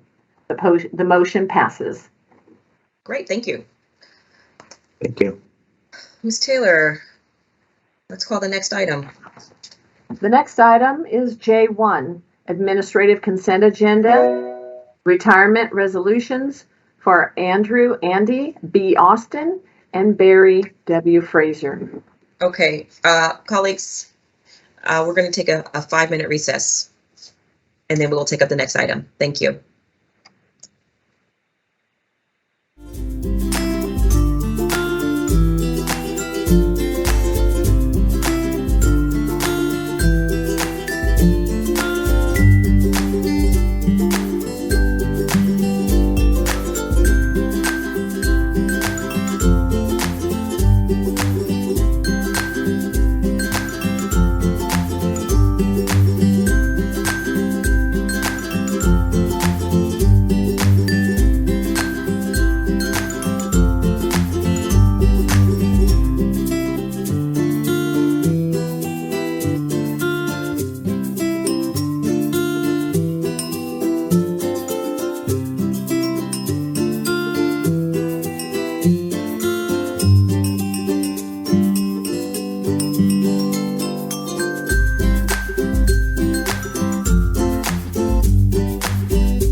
reconvene. It is 11:38 exactly.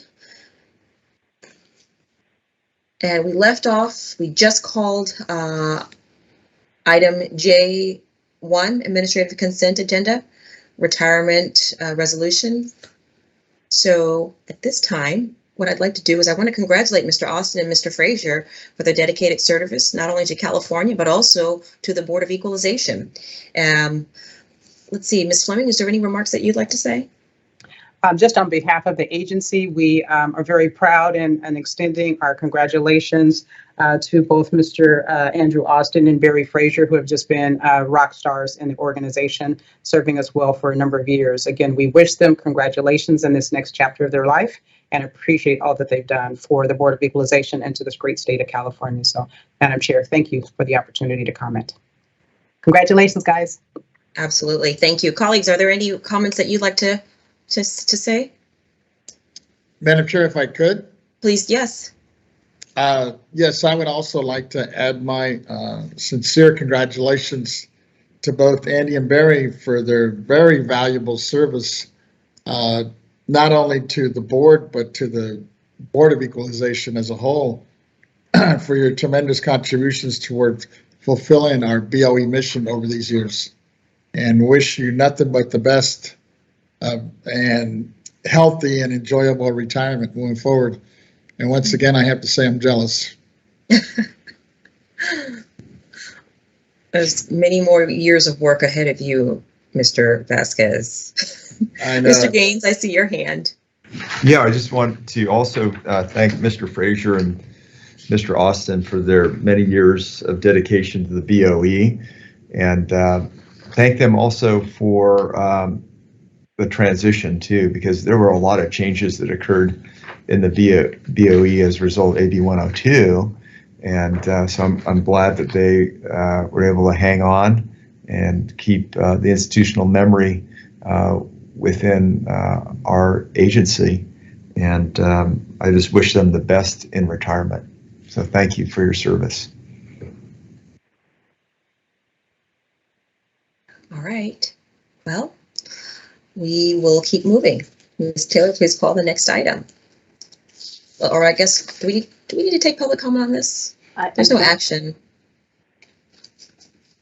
I don't think we need to take public comment. I didn't think so. Okay. Our next item is J2, Administrative Consent Agenda, Approval of the Board Meeting Minutes. The minutes of the January 23rd, 24th, 2022 were attached to the public agenda notice for your consideration.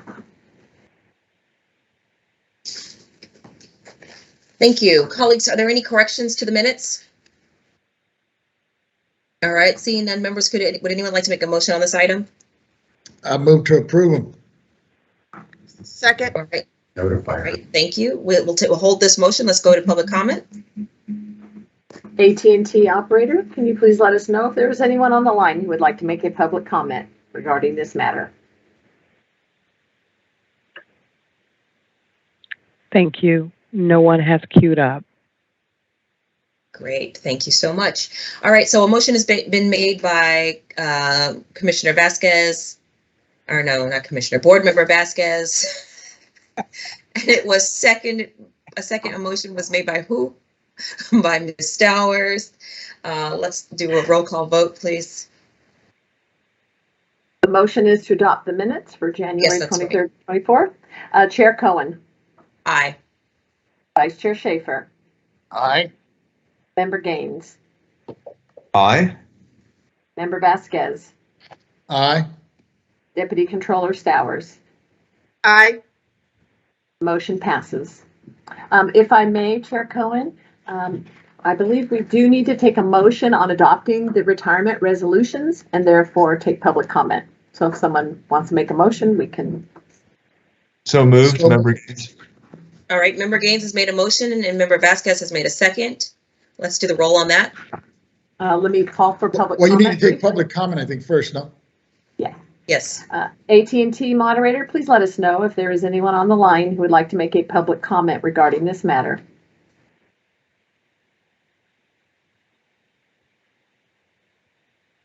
Thank you. No one has queued up.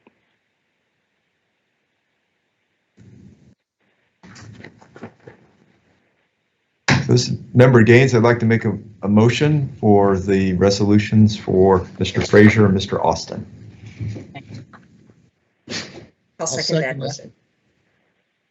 All right, so Mr. Taylor, did you get that motion? Senator Yes, Gaines I made a did. motion. I second that motion. And I don't believe we need to take roll. So could you please call the roll for the vote? Chair Cohen, Aye. Vice Chair Schaefer, Aye. Member Gaines, Aye. Member Vasquez, Aye. Deputy Controller Stowers. Aye. The motion passes. Thank you, All right. members. Next item, please. The next item is K1A, Executive Director's Report, Organizational Update, Report on the status of pending and upcoming organizational priorities. This matter will be presented by Ms. Fleming. Thank you, Ms. Taylor. Good morning, members. Good morning, Chair Cohen and honorable members. I'm Brenda Fleming, the Executive Director. Just a few comments for you today to make sure that you're kept informed. The first item is regarding the status of our public meetings. The second item I'll give you an update on, members, is an update on the Advisory Council. And then finally, just some highlights on upcoming meetings of note. As you may recall, members, Assembly Bill 361 extended the ability of public agencies to meet remotely during the COVID-19 pandemic. That bill, members, is still in effect. Therefore, we'll continue to meet remotely via teleconference through March of 2022. There is legislation that was recently introduced by Assembly Bill 1733 by Assemblymember Quirk, introduced that could extend the time frame for remote meetings. However, as this bill was just introduced, we will monitor for updates, and absolutely, members, will make sure that you're kept informed. My second item is to inform you that our next Advisory Council meeting is scheduled for Monday, February 28th. I look forward to sharing the highlights and the takeaways from that meeting to add to our list of very important modernization and improvement priorities. Finally, members, as we look at the year ahead and times ahead, I'd like to highlight a few of the important dates on the horizon.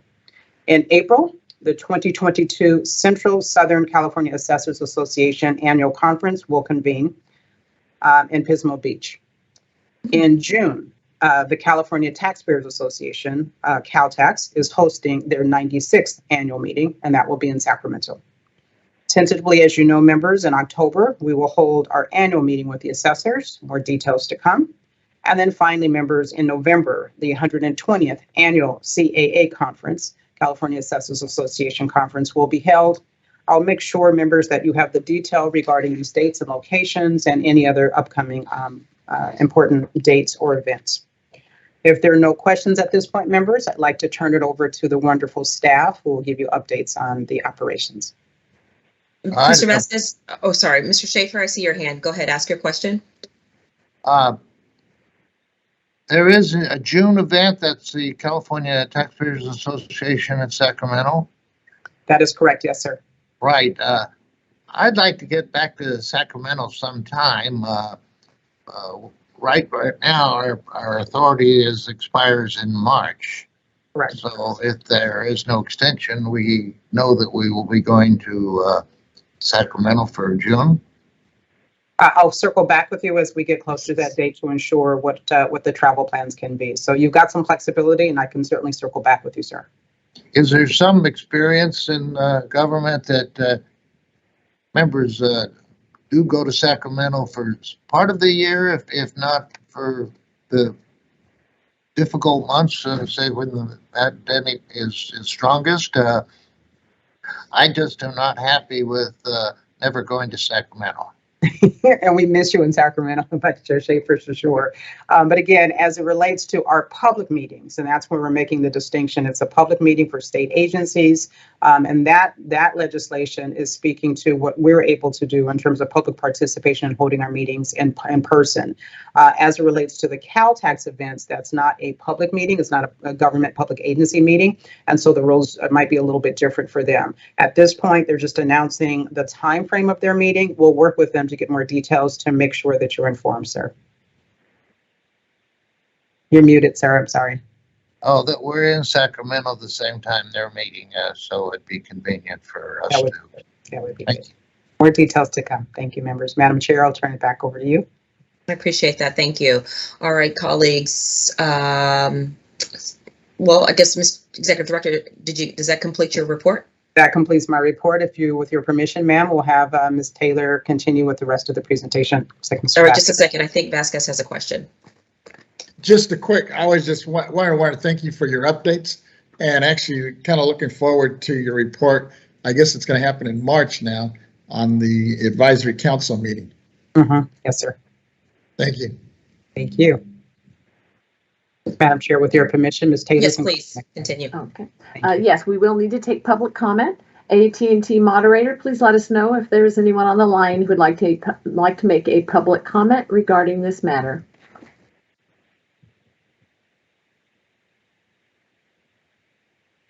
Thank you. No one has queued up. Thank you. The next item is K1B, Executive Director's Report, Operational Priorities and Projects.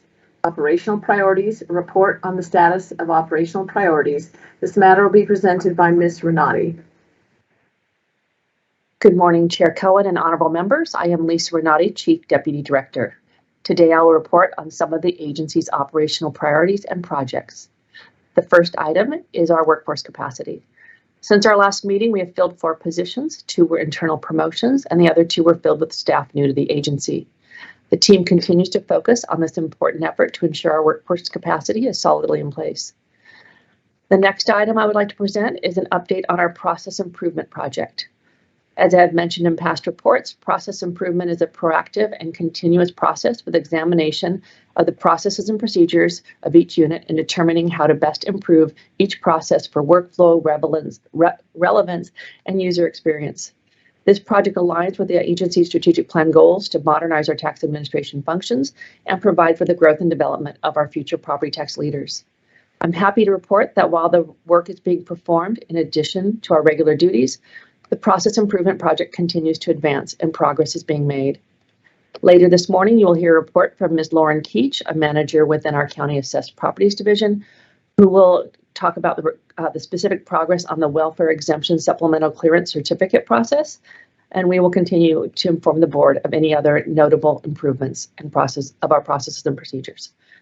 This concludes my report on some of the agency's operational priorities. I'm available to answer any questions you may have.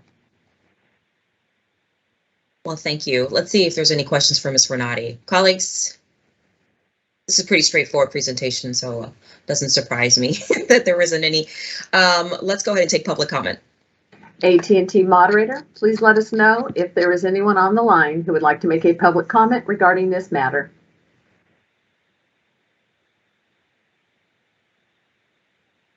No one has queued up. All right. Great. Thank you. Let's take a vote. Or, yeah, We'll let's take a move on. vote. Yeah. We'll move on. You're right. No vote. Let's just No move vote. on. Thank you. The next item is K1C, Executive Director's Report, Proposition 19 Implementation Project, report on the status of the agency's Proposition 19 Implementation Project. This matter will be presented by Ms. Renati. Good morning again. This is Lisa Renati, Chief Deputy Director. Today I will provide an update of our Proposition 19 implementation project. A high-level implementation plan is attached to today's agenda. I'm happy to report the status of our Prop 19 project is green, which indicates we have no issues or concerns to report. Members, next, each team leader will provide you with a specific information on the implementation actions for each of their areas. Thank you. Colleagues, any questions? Again, really simple, straightforward. All This right. is Mr. Gaines, if I could, just briefly. Yeah, Mr. Gaines, go ahead. Yeah, I just wanted to thank Ms. Renati on basically everything she's reported on. I think organizationally, I'm just really happy how things are going in terms of getting to, full staffing. And we've made so much progress. Just very encouraged by that. So I just wanted to highlight that. Thank you. Thank you, Member Gaines. It's a team effort. I can't take any credit for how well my team has done, but they're doing a tremendous job. Thank you. Yes, all of you are. So thank you. Great. Seeing no other hands, let's go to public comment. Chair Cohen, perhaps Yeah. we can go through the sub-items and then we can take public comment at the end? Sure. Okay. The second sub-item is the Property Tax Department's Prop 19 implementation and guidance presented by Mr. Young. Yes, good morning, Chair Cohn and honorable members of the board. David Young here, Property Tax Deputy Director. I am going to give you a brief report on our department's implementation of Prop 19. So the biggest news I have for today is that we have released our long-awaited LTA giving guidance on the base year transfers.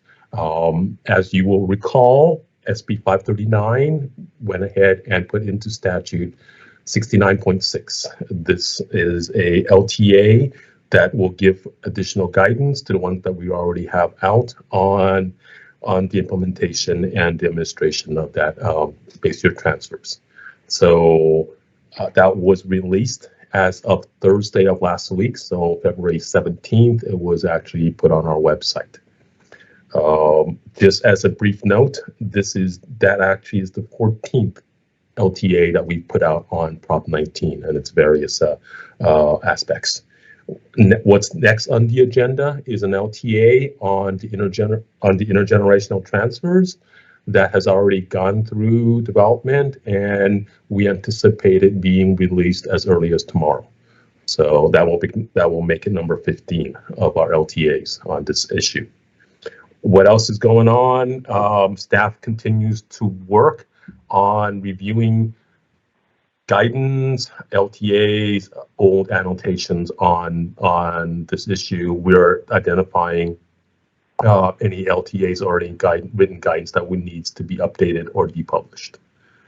We are also working on updating 10 forms to conform with SB 539.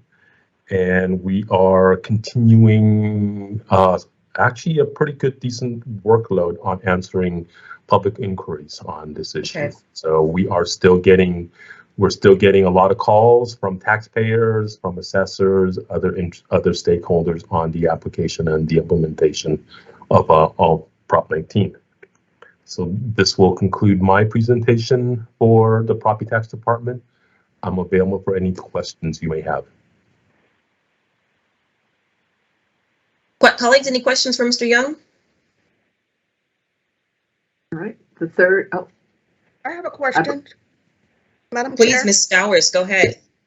Mr. Young, where do we stand on the system change? Aren't we supposed to be tracking? Yeah, thank you very much, Deputy Controller, for that question. Our system change is actually complete. We have designed and implemented a system to track the base year transfers, and so it's complete. Thank you to staff and our partners in CATFA. They've been a fantastic resource in helping us do that. So it is up and running, and we've actually had reports come in already. Perfect. Thank you. Of course.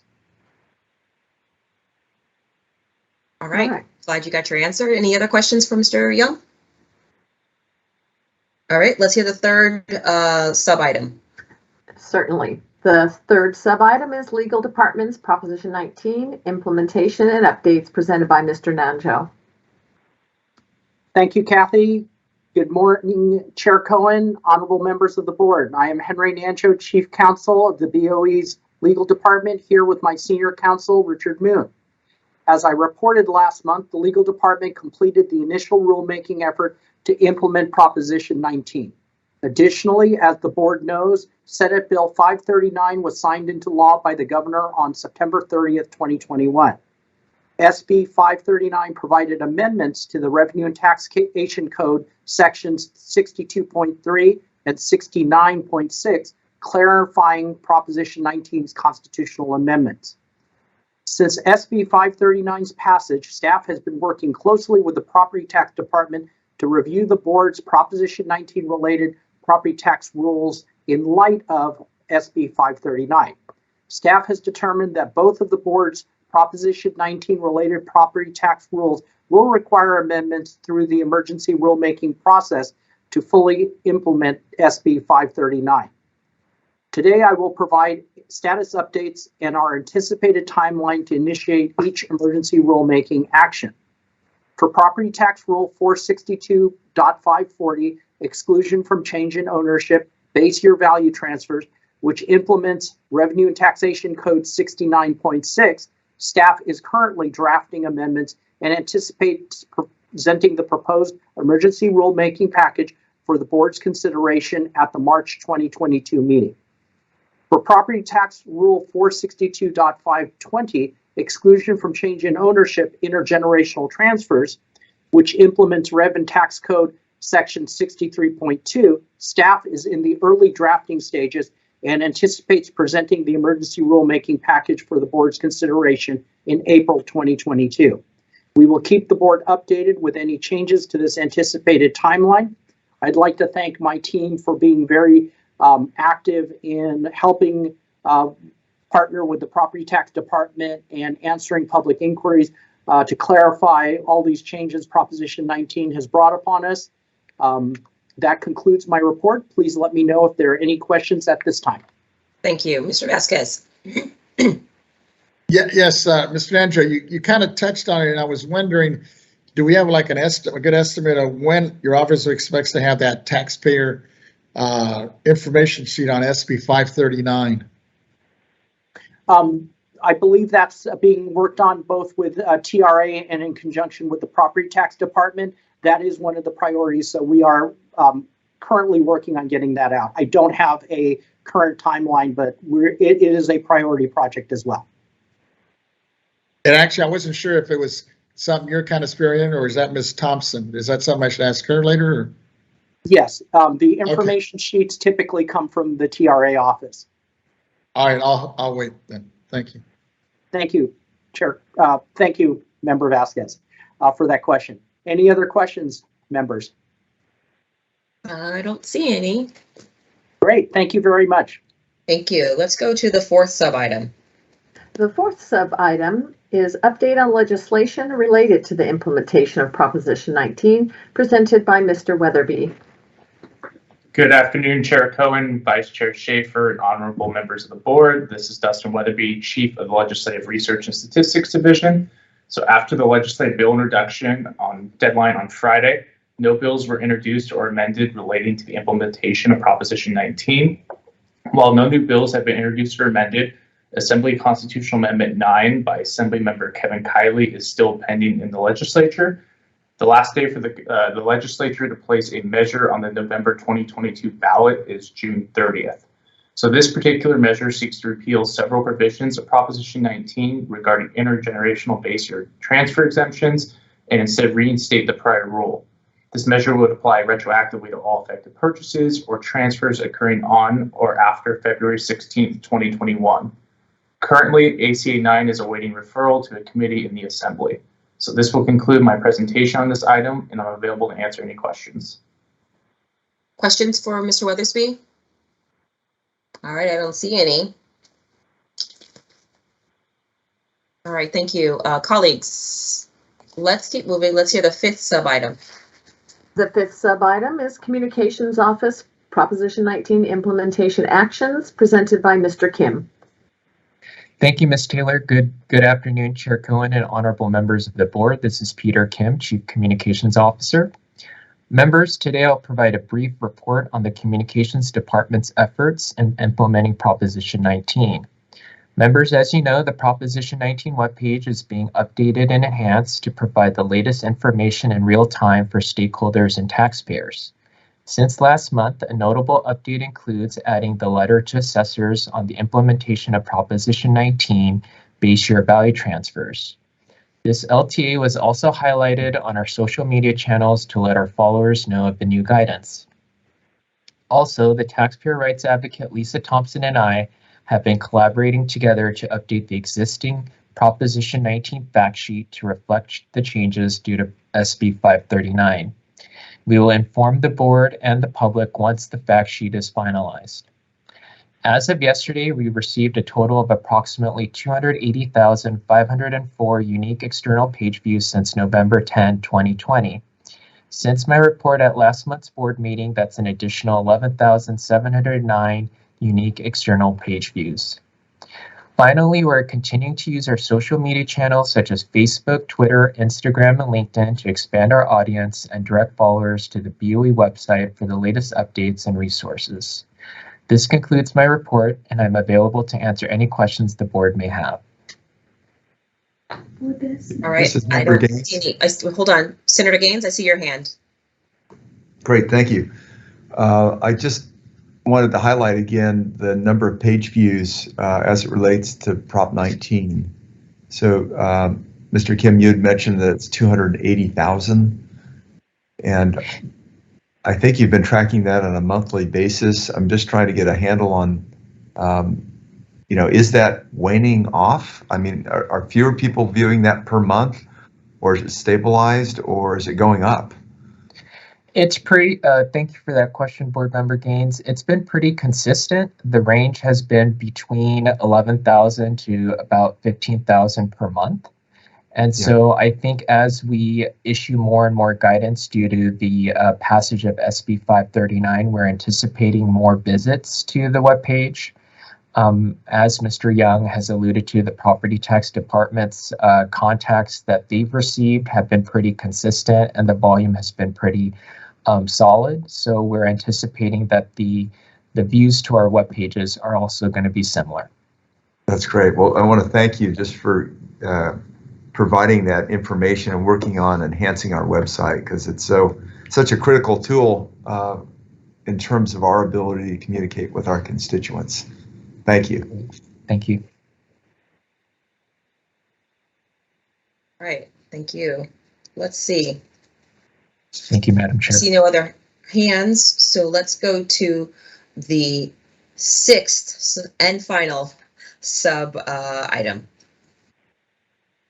The sixth sub-item is the Taxpayer Rights Advocate Office implementation of Proposition 19, and the seventh sub-item, Education and Outreach for Proposition 19, is presented by Ms. Thompson.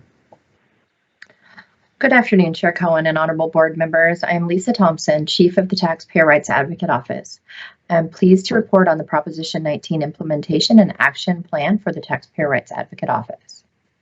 The Taxpayer Rights Advocate Office implementation plan is focused on developing new information sheets for the intergenerational exclusion and base year value transfers under Proposition 19 and revising its existing information sheets affected for this change in law. Our office has reviewed the language in Proposition 19's implementing legislation resulting from Senate Bill 539 and has reviewed information issued by our agency's property tax department concerning this implementing legislation. Last week, Letters to Assessors 2022-09 was issued addressing the base year value transfers, and as the property tax department just indicated in its report, the LTA pertaining to intergenerational transfers will be issued this week. Our office is collaborating on how best to present information on Proposition 19, its implementing legislation and LTA guidance in the Taxpayer Rights Advocate Office information sheets so that taxpayers are aware of property tax savings available to them. Our information sheets will identify the effective dates for Proposition 19 when implementing legislation was passed, as well as key LTAs issued by our agencies concerning the implementing legislation. I'll go ahead and go on to the next item if that pleases the board. Again, I'm Lisa Thompson, Chief of the Taxpayer Rights Advocate Office, and I'm pleased to report on the Proposition 19 implementation and action plan for education and outreach. The Proposition 19 implementation and action plan for education and outreach is focused on creation of a Proposition 19 fact sheet and presentation material development. As you know, we issued a Proposition 19 fact sheet and PowerPoint presentation on February 1st, 2021.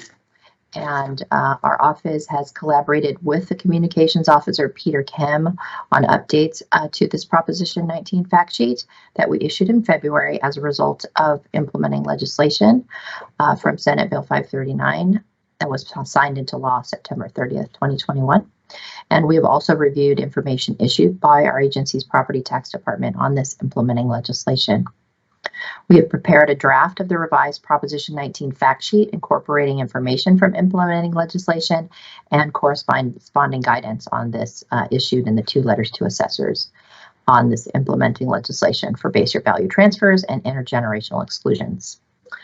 The revised fact sheet is currently being reviewed internally, and once that is finalized for publication, once the internal review is completed, we'll apprise you at a later board meeting of the fact sheet's in status to keep you informed. Later in the agenda, I'll be providing some information on the activities of the TRA office as to issuance of the TRA annual report and projects being worked on, as well as some statistics on completed cases. This concludes my update for the Education and Outreach Implementation Plan. I am available to answer any questions. All right. Thank you, Ms. Thompson, for just continuing the excellent work and the excellent work that your staff is doing, particularly during these really difficult times. As we see from the TRA annual report, your office provides great assistance to taxpayers so that as they attempt to navigate the complex property tax system. I know that all these cases are not cookie cutter cases. And each inquiry is different. Each requires a great deal of expertise to provide the appropriate and accurate and also timely responses. So I was wondering if you had a need how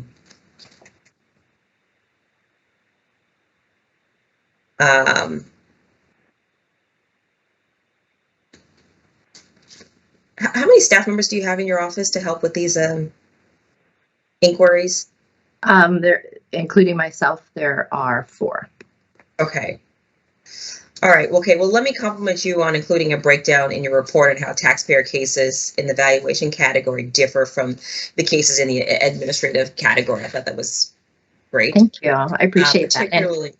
And I'm happy to, and thank you so much for that. And I'm also I'm pleased to expand more on the details of the Taxpayer Rights Annual Report in item K5 at that time. So okay, please do. If we could. Okay. Yeah, go ahead. Ms. Cohen, we are on item K1C. Oh, we're still on 1C. Sorry, I'm jumping the gun. Okay. I just saw Ms. Thompson. I got excited. I understand. Would you like me to call for public comment so we can? Yes, I would. Ms. Thompson, we'll circle back to you because I have. Thank you. It's an exciting report. I'm glad that you're an exciting report. Okay, go ahead. AT&T moderator, please let us know if there is anyone on the line who would like to make a public comment.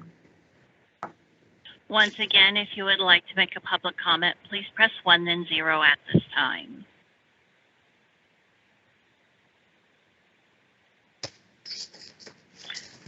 Currently, we have nobody queuing up. Okay, thank you. The next item is K3A, Property Tax Deputy Director's Report, Operational Updates, Report on the status of pending and upcoming projects, activities, and departmental issues. This item will be presented by Mr. Young. Yes, thank you, Kathy. Good afternoon, Chair Cohn and honorable members of the board. David Young, Deputy Director of the Property Tax Department here again. For you today, I will have an update on what's going on in the Property Tax Department. So as a whole, as Ms. Renati mentioned, the Property Tax Department is doing really well, and we are making great progress on our process improvement project. Right now, we have much of our processes already documented, and we are identifying ones that have not been documented in the past, and we're working on that. So staff has been very busy and doing fantastic work on that. In the CAPD, the County Assessed Properties Division, much work still continues with Prop 19, as we mentioned earlier. We are still getting a fair amount of inquiries coming in, and it is taking staff, it's taking up a lot of staff time. Ms. Lumsden will follow after my presentation. We'll give you additional updates on 3 of our main functions in CAPD, so that will follow. In SAPD, the State Assessed Properties Division, much of the work now concentrates in getting ready for the 2022 evaluation season. So right now, staff is finishing up with their capitalization rate studies and is in the process of reviewing their appraisal templates, their methodologies, and everything it takes to start the appraisal process.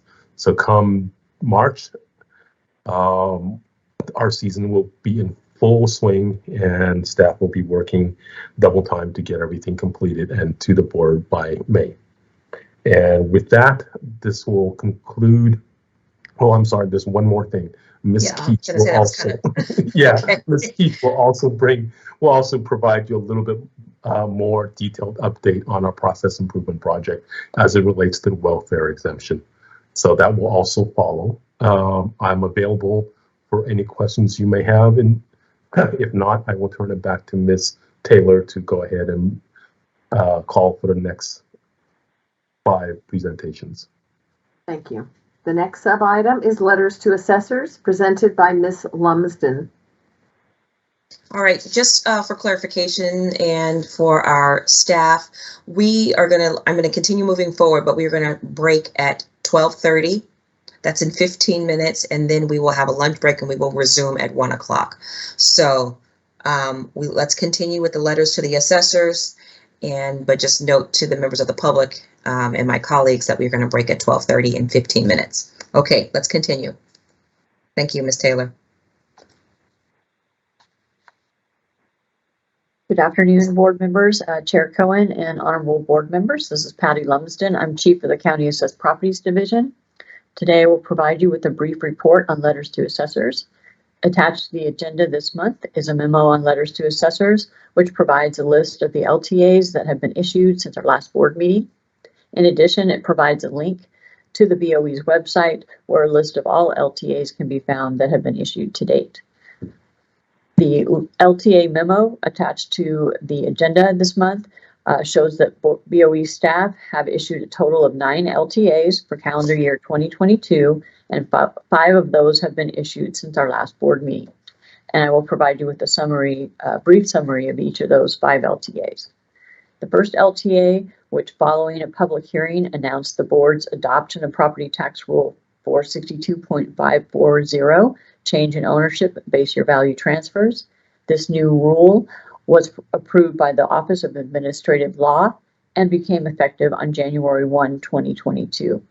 The next LTA provides the amendments to Revenue and Taxation Code Section 277 per Senate Bill 667, which added subdivisions B and C to Section 277, expanding the authority of who can file a claim for the disabled veterans exemption with the assessor, and now includes the executor, administrator, or personal legal representative of a claimant's estate, or the trustee of the deceased claimant's trust assets.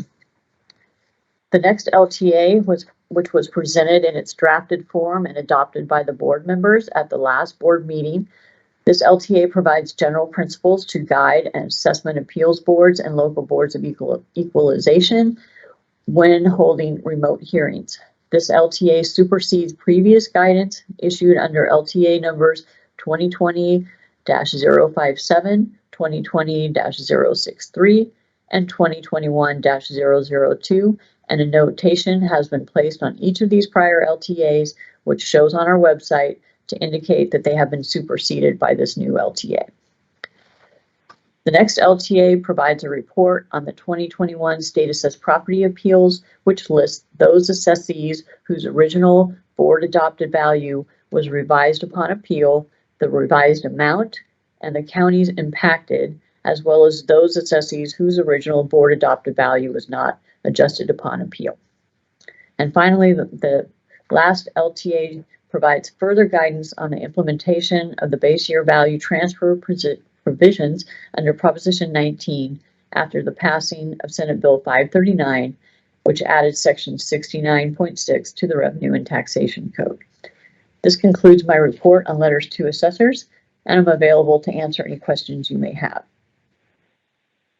Okay. Mr. Vasquez. Yes, thank you, Madam Chair.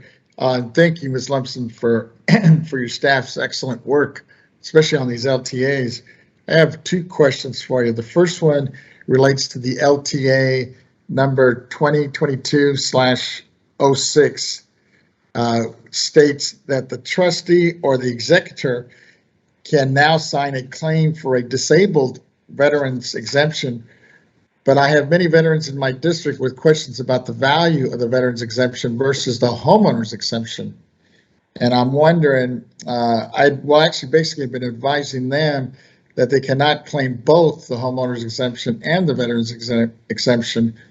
But I'd like to direct them to a link on our website that answers their questions on which one will provide the biggest exemption amount.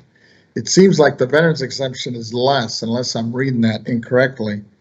Do we have a fact sheet or a simple LTA on the monetary differences between the exemptions and basic qualifications? So thank you for that question, Mr. Vasquez. So we do have on our website information regarding the exemptions. This particular LTA that I'm just brought up has to do with the disabled veterans exemption, which is different than the veterans exemption. So the homeowner's exemption is a $7,000 exemption, and the veterans exemption is a $4,000 exemption per year. So that's the difference between the two. That, of course, there's other requirements as well and qualifications involved, and most people do claim the homeowner's exemption over the veterans exemption because it is a higher dollar amount in terms of giving relief. But the disabled veterans exemption is different than those two exemptions. So, and then we do have on our website information about the disabled veterans exemption, as well as information on the homeowner's exemption and the veterans exemption. Thank you. And then my second question is, in the new LTA 2022/012 on the intergenerational transfer exclusion under Prop 19, I noticed that if a transferee is no longer qualifies for either the homeowner exemption or disabled veterans exemption, the exclusion is removed and the value of the family home is re-enrolled back to the date of change in ownership. How and when will transferees be notified of this before they get this big bill? And will the notice give the transferee a chance to take corrective action and reapply for the exemption? Well, thank you again for that question. That particular letter to assessors hasn't been put out for this report that I put out. It must have recently come out or is about to come out any day, I believe. But in regards to your question, the taxpayers would be notified through I'm assuming some sort of notification of the removal of their homeowner's exemption. I would believe at that time that's something, though, that the assessor's office would be responsible for handling. And so how they would be providing those notifications would depend upon what exactly transpired to cause that to be removed. But they would be notified because any change in the assessment does require notification to the taxpayer. So that responsibility you're saying is really put on the county assessors in each respective county then? Yes, that is correct. I'm a little worried about that because I know LA being so huge, I'm wondering if they have the people power to make sure that gets out. We have no way of tracking or providing assistance on that, especially I'm thinking to the large counties. Yeah, that providing the notification to the taxpayers on their assessments or changes in assessments, that is at the local level. That's not something that the Board of Equalization does. All righty, thanks. You're welcome. Colleagues, I don't see any other hands. Are there any other questions for Ms. Lumsden? Okay. The next sub-item is appraisal, training, and certification presented by Ms. Lumsden. Thank you, Ms. Taylor. Again, my name is Patty Lumsden. I'm the Chief of the County Assessed Properties Division, and I will now give you a brief report on the BOE's appraisal, training, and certification program. Since our last meeting, we have taught 2 more virtual classes of our most requested courses, And so far during calendar year 2022, we have taught a total of 4 virtual classes and trained a total of 134 students. And to put this into perspective for you, last year at this time, we were still trying to get our classes converted over to a remote learning format and up and running. So we had not taught any classes during the first 2 months of 2021. So this puts us on track to outsurpass what we were able to accomplish last year, and I'm looking forward to meeting that goal. And that will conclude my report on training and certification, and I'm available to answer any questions you may have. Mr. Vasquez, I see your hand, and I see yours, Mr. Gain. Yes, thank you, Madam Chair.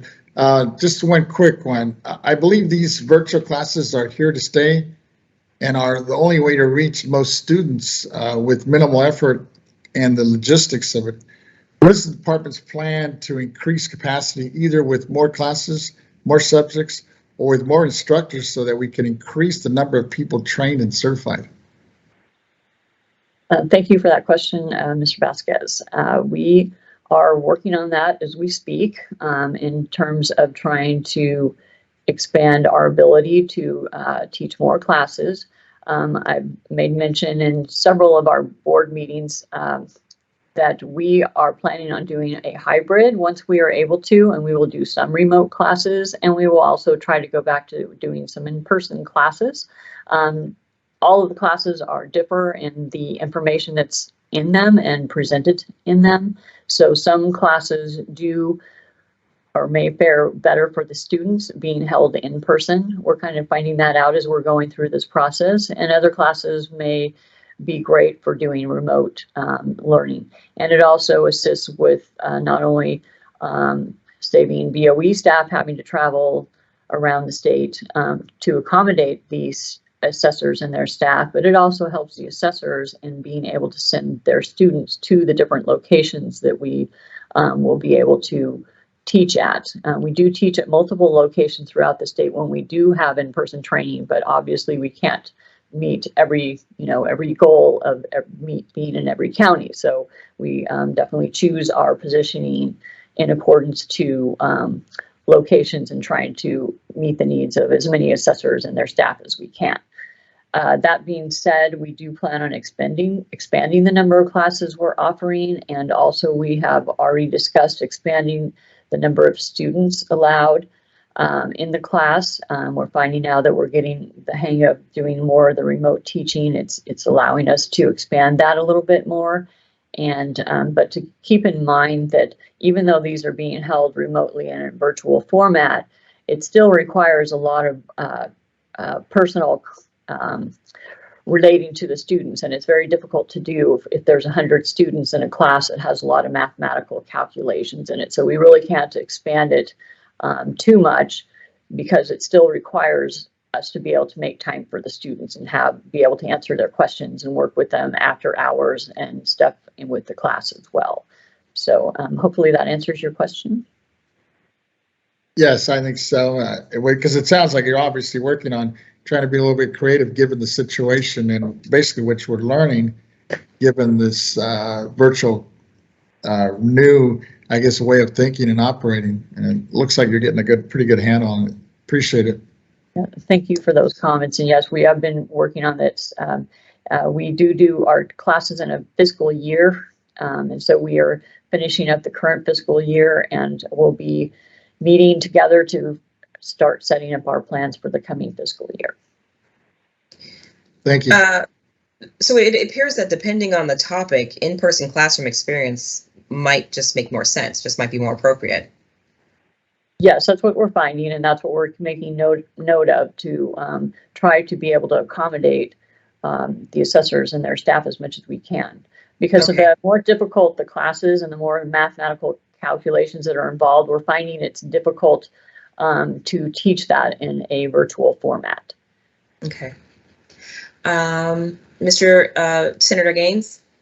Great. Yes. Thank you, Chair Cohen. I just wanted to ask Ms. Lumsden if she could present just a small graph for us, or a chart for our next board meeting.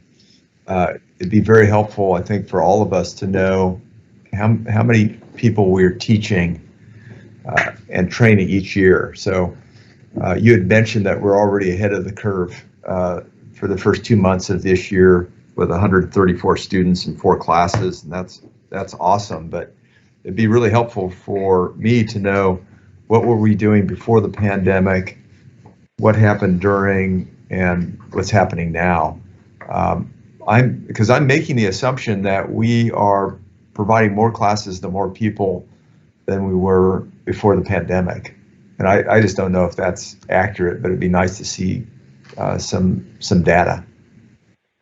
Certainly, we can look into providing something like that for the next board meeting. I did at our last board meeting provide you with statistics on how the differences between years 2017 to the current year 2021.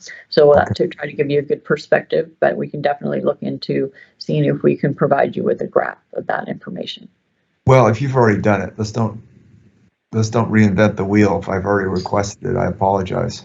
Oh, no, not a problem. I just wanted to mention that we did bring that up at the last board meeting, the statistics for those classes. Okay. Maybe what you could do is I could review those individually with you. So, because I can't recall what those are.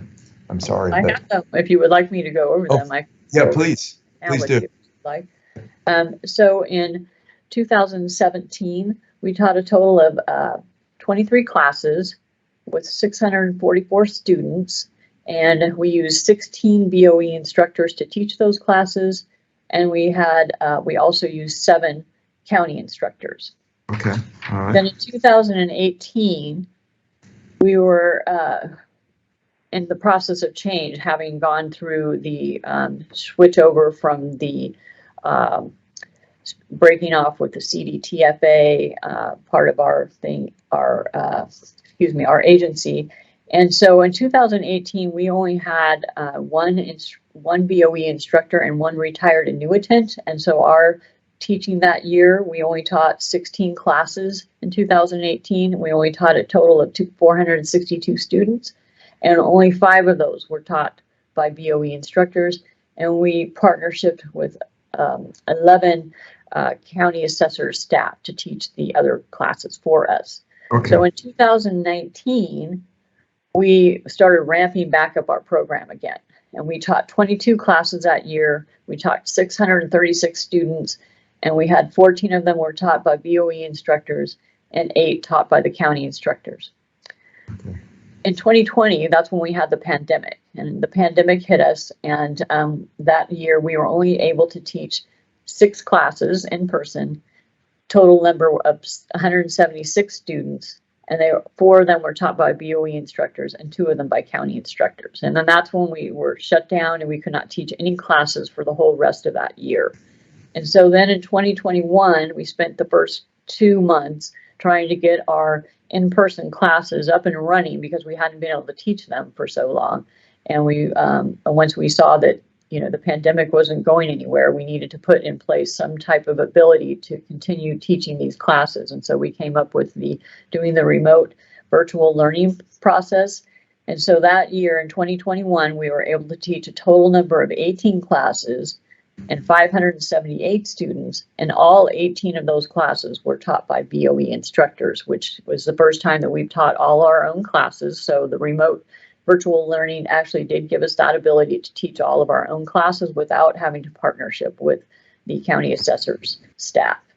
And so that, we're doing a lot of learning from the whole process of doing remote learning. And so we're finding, like I said, that a good hybrid of that process, once we're able to teach our in-person classes again, we would like to continue doing that, our virtual training classes, but we will also like to start going back to doing some in-person training as well. Okay.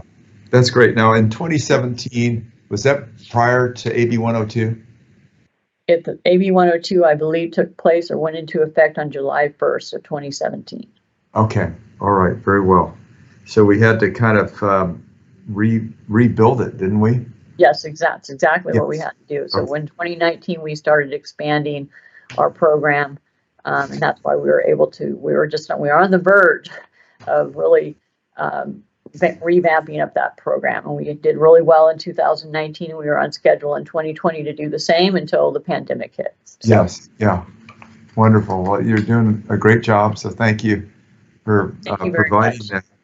And do you think we're satisfying the demand? I don't know what the demand is. The demand, I can tell you, is really high right now, and a lot of it, is partly from not being able to teach classes for like 7-8 months, however long that period of time was that we were not able to teach classes. Yes. So we're trying to get those caught back up.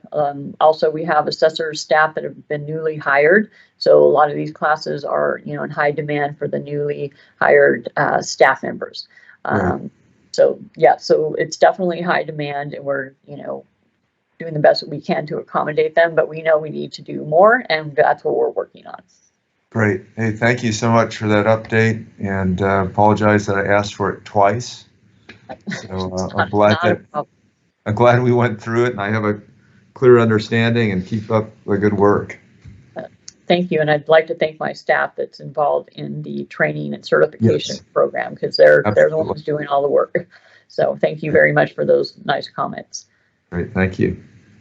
All right, colleagues, it's 12:33. We are adjourned until 1 o'clock. Enjoy your lunch. Thank you. Madam Chair, just a note, we'll recess, not adjourn. We'll recess. Excuse me. I appreciate that clarification. You're right. We will recess. You're welcome to adjourn too, Madam Chair, if you wish. No, we have too much work to do. Let's just recess. Thank you, ma'am. Thank you.